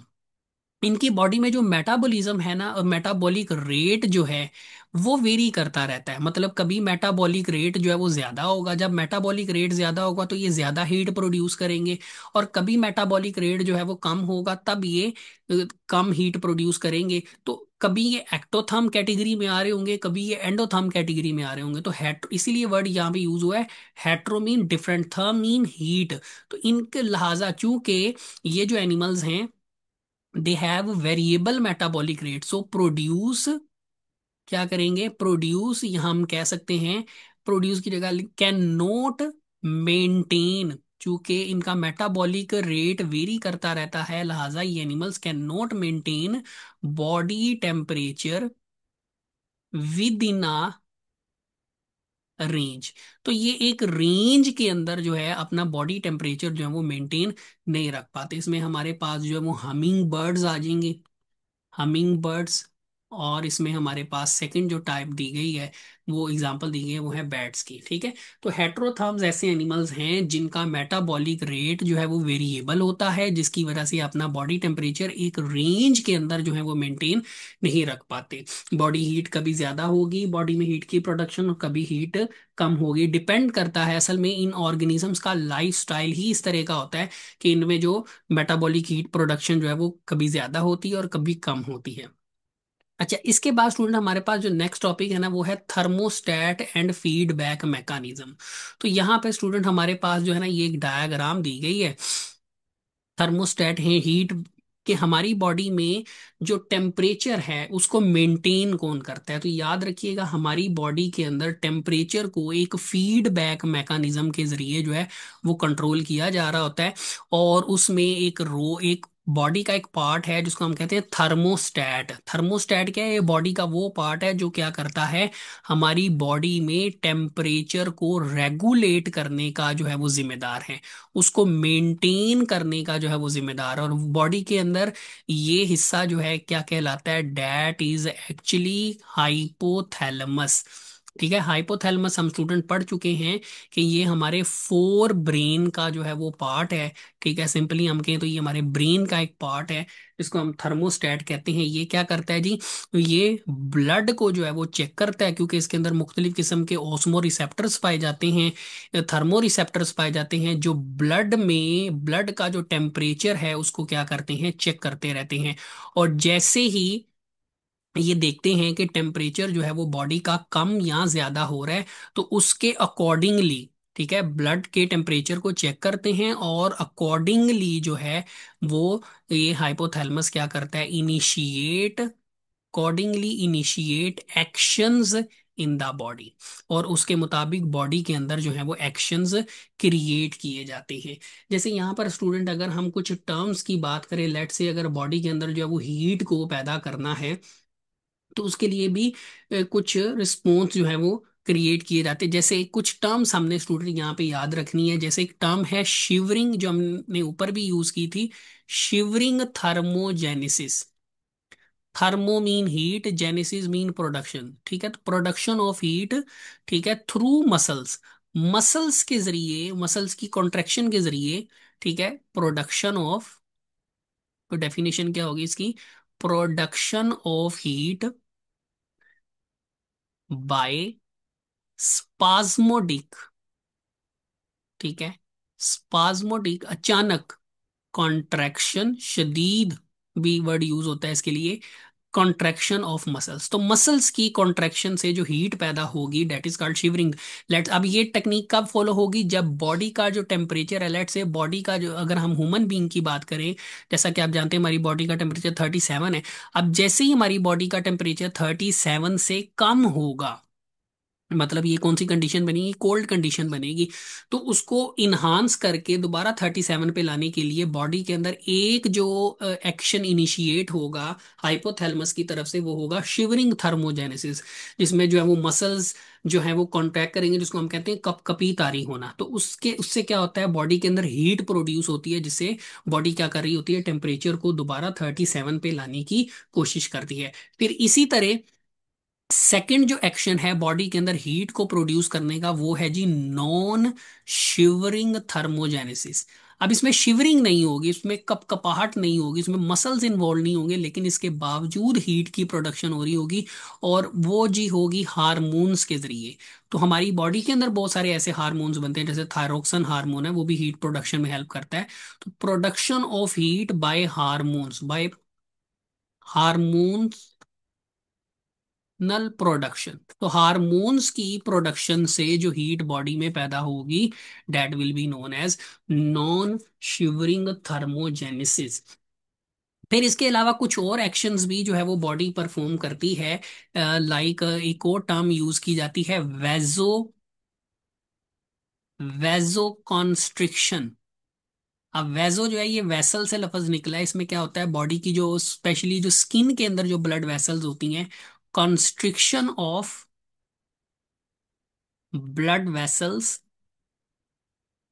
In skin, skin के अंदर जो ब्लड वेसल्स हैं उनको क्या किया जाता है, कॉन्स्ट्रिक्ट कर दिया जाता है, डेट इज कॉल्ड वेजो कंस्ट्रिक्शन। फिर इसी की ऑपोजिट एक और टर्म होती है, that is called vaso dilation. अब वेजो कंस्ट्रिक्शन ये भी जो है वो कोल्ड सीजन के अंदर की जाती है, जबकि वेजो डाइलेशन जिसमें वेसल्स जो है वो क्या हो जाती हैं, डाइलेट कर दी जाती हैं, ताकि ज्यादा से ज्यादा हीट को बॉडी से बाहर निकाला जाए। ये कब होगा, जब बॉडी में टेम्परेचर जो है वो 37 से अबव हो जाएगा। तो हॉट कंडीशन के अंदर, वार्म कंडीशन के अंदर जो है वो क्या होता है, वेजो डाइलेशन होती है, dilation of blood vessels, that is called vaso dilation, ठीक है। और याद रखिएगा स्टूडेंट, अगर बॉडी में टेम्परेचर बहुत ज्यादा हो जाए, 37 से अबव हो जाए, तो इस कंडीशन को हम कहते हैं हाइपरथर्मिया, ठीक है। हाइपर मीन ज्यादा, थर्मिया अगेन इसका मतलब क्या है, डेट इज हीट, ठीक है। तो ये कुछ टर्म्स भी आपने याद रखनी है। फिर एक और टर्म स्टूडेंट यूज होती है, इसको हम कहते हैं जी पाइलोरेक्शन, ठीक है। इसको गूज बम्प कंडीशन भी आप कह सकते हैं, ठीक है। पाइलर एक्शन क्या होता है, that is erection of skin hair, तो स्किन के ऊपर जो हेयर्स हैं वो इरेक्ट हो जाते हैं, इसको गूज बम्प कंडीशन भी कहा जाता है। इससे क्या होता है, हीट जो एयर होती है वो हेयर्स के अंदर ट्रैप होती है, जिससे स्किन के ऊपर एक लेयर बनती है जो टेम्परेचर को बाहर निकलने से रोकती है, और ये चीज भी कोल्ड कंडीशन के अंदर जो है वो हेल्प आउट करती है। तो ये कुछ इनिशिएटिव्स हैं जो मैंने आपको बताए हैं, डिपेंडिंग अपॉन कि ब्लड में, यानी कि बॉडी का टेम्परेचर क्या है, ब्लड का टेम्परेचर क्या है, इस चीज को मद्देनजर रखते हुए हाइपोथैलेमस, जिसको हम थर्मोस्टेट भी कहते हैं, ये बॉडी के अंदर क्या करवाता है, कुछ एक्शंस इनिशिएट करवाता है। लेट्स से जिसको हम थोड़ा सा डायग्राम के जरिए समझते हैं, लेट्स से जी ये हमारी बॉडी इस वक्त जो है ना, हमारी बॉडी में जो टेम्परेचर है वो 37 डिग्री सेंटीग्रेड है, मतलब 36 to 38 के दरमियान मौजूद है। तो हम कहेंगे कि बॉडी में होमियोस्टेसिस कंडीशन मौजूद है। लेकिन किसी वजह से लेट्स से यहाँ पे बॉडी बैलेंस बिगड़ता है और टेम्परेचर जो है वो बढ़ जाता है। अब जब टेम्परेचर बढ़ेगा, देखिए यहाँ पे क्या लिखा हुआ है, स्टिमुलस क्या है कि बॉडी का जो टेम्परेचर है वो क्या हो गया, बढ़ गया है। अब टेम्परेचर बढ़ने पर जब ये वार्म ब्लड जाएगा बॉडी में सर्कुलेट करता हुआ, जब ये जाएगा हाइपोथैलेमस में, तो हाइपोथैलेमस जो कि एक थर्मोस्टेट का काम करता है, ये फौरन रिएक्ट करेगा और बॉडी के अंदर क्या करेगा, ऐसे एक्शंस इनिशिएट करवाएगा, जिससे क्या होगा, बॉडी से हीट लॉस करवाई जाएगी, ताकि जो टेम्परेचर बढ़ा है उसको क्या किया जाए, कम करके दोबारा 37 पे लाया जाए। तो इसमें क्या किया जाएगा, स्किन के अंदर, मिसाल के तौर पे स्किन के अंदर जो स्वेट ग्लैंड्स हैं उनको एक्टिवेट कर दिया जाएगा। सिमिलरली वैसोडाइलेशन की जाएगी। ठीक है, स्किन के अंदर स्पेशली जो ब्लड वेसल्स हैं उनको क्या किया जाएगा, डायलेट करवाया जाएगा, ताकि ज्यादा से ज्यादा हीट जो है वो स्किन के थ्रू जो है वो पास आउट हो सके। फिर स्वेट ग्लैंड जो है वो क्या करेंगे, कूलनेस क्रिएट करेंगे। तो इससे क्या होगा, बॉडी का जो टेम्परेचर है वो क्या होना शुरू हो जाएगा, कम होना शुरू हो जाएगा। सिमिलरली अगर हम बात करें, अगर बॉडी का टेम्परेचर लेट से कम हो गया है, तो ये जो कोल्ड कंडीशन होगी, जो ब्लड होगा, ठीक है, कोल्ड ब्लड ये जाएगा हाइपोथैलेमस में। तो हाइपोथैलेमस उसके मुताबिक एक्शन इनिशिएट करवाएगा। अब चूंकि टेम्परेचर कम हो गया है, टेम्परेचर को, हीट को बॉडी में पैदा करना पड़ेगा, उसके लिए क्या होगा, शिवरिंग थर्मोजेनेसिस इन्वॉल्व होगी और वैजो कंस्ट्रिक्शन होगी। स्किन की जो ब्लड वेसल्स हैं उनको सुकेड़ दिया जाएगा ताकि कम से कम हीट बाहर जाए। फिर मसल्स के जरिए और हार्मोन्स के जरिए जो है वो हीट प्रोड्यूस की जाएगी, जिससे आहिस्ता आहिस्ता जो हीट कम हो गई थी, जो टेम्परेचर कम हो गया, तो उसको क्या किया जाएगा, बैलेंस किया जाएगा। तो इस तरह हाइपोथैलेमस फीडबैक मैकेनिज्म के तहत हमारी बॉडी में टेम्परेचर को क्या कर रहा होता है, मैनेज कर रहा होता है। ठीक है, इसके अलावा जो है वो स्टूडेंट, हमारे पास एक और टॉपिक है जो लास्ट में हमारे पास टॉपिक बच जाता है, that is list of various nitrogenous products during the process of excretion. के एक्सक्रीशन के दौरान बॉडी के अंदर कौन कौन से नाइट्रोजनस वेस्ट जो है वो पैदा होते हैं। देखें, एक्सक्रीशन के नतीजे में हमारी बॉडी में कई किस्म के जो वेस्ट मटेरियल्स हैं वो पैदा होते हैं। इसमें हमारे पास अगर देखा जाए तो अमोनिया है, यूरिया है, और यूरिक एसिड वगैरह जो है वो मौजूद है। यहाँ पे एक चार्ट स्टूडेंट मौजूद है, अगर आप इस चार्ट को देखें तो आमतौर पे एनिमल्स के अंदर दो जो है वो सोर्सेज होते हैं वेस्ट मटेरियल्स के। एक जो हमारे पास सोर्स है वो है प्रोटीन, और सेकंड जो सोर्स है स्टूडेंट वो हमारे पास जो है, एक हमारे पास जो है वो प्रोटीन है, और सेकंड जो है वो हमारे पास न्यूक्लिक एसिड से। अब बॉडी में प्रोटीन्स की ब्रेकडाउन होती है तो ब्रेकडाउन से बनते हैं amino acid. Similarly nucleic acid, DNA RNA की जब ब्रेकडाउन होती है तो उससे न्यूक्लियोटाइड्स बनते हैं। फिर न्यूक्लियोटाइड्स की ब्रेकडाउन से नाइट्रोजनस बेसिस बनते हैं। फिर अमाइनो एसिड्स और नाइट्रोजनस बेसिस की ब्रेकडाउन से क्या बनेंगे, अमाइनो ग्रुप बनेगा। ठीक है। अच्छा, अब ये जो अमाइनो ग्रुप है इससे बनते हैं आगे नाइट्रोजनस बेस। लेकिन ये डिपेंड करेगा कि ऑर्गेनिज्म किस हैबिटेट के अंदर रहता है। तो अगर ऑर्गेनिज्म रहता है फ्रेश वाटर के अंदर, मतलब इक्वेटिक एनवायरनमेंट के अंदर रहता है, तो उसमें क्या होगा, ये जो अमाइनो ग्रुप होगा इससे एक नाइट्रोजनस वेस्ट बनाया जाएगा जिसको हम कहेंगे अमोनिया। अगर ऑर्गेनिज्म टेरेस्ट्रियल है, उसको पानी की अवेलेबिलिटी कम है, तो अमाइनो ग्रुप से एक ऐसा नाइट्रोजनस वेस्ट बनाया जाएगा जिसको कम वाटर के जरिए बॉडी से पास किया जाए, डेट इज यूरिया। और सिमिलरली अगर इंसेक्ट्स की बात करें जहाँ पे वाटर की अवेलेबिलिटी और भी कम होगी, तो उनमें क्या होगा, अमाइनो ग्रुप से बनाया जाएगा यूरिक एसिड। याद रखिएगा स्टूडेंट के जो अमोनिया है हमारे पास, तो बेसिकली हमारे पास तीन टाइप के नाइट्रोजनस वेस्ट जो है वो होते हैं। एक हमारे पास जो है वो अमोनिया है, सेकंड हमारे पास जो है वो यूरिया है, और थर्ड नंबर पे हमारे पास जो है वो यूरिक एसिड है। याद रखिएगा स्टूडेंट, वो एनिमल्स जो अमोनिया को एक्सक्रीट करते हैं, ठीक है, वो एनिमल्स जो अमोनिया को as a nitrogenous waste secrete करते हैं, उनको हम नाम देते हैं, they are known as ammonotelic organism. जो यूरिया को सिक्रीट करते हैं स्टूडेंट, उसको हम कहते हैं, उनको हम नाम देते हैं यूरियोटेलिक ऑर्गेनिज्म। और जो यूरिक एसिड को सिक्रीट करते हैं उनको हम क्या नाम देते हैं, they are known as uricotelic organisms. ठीक है।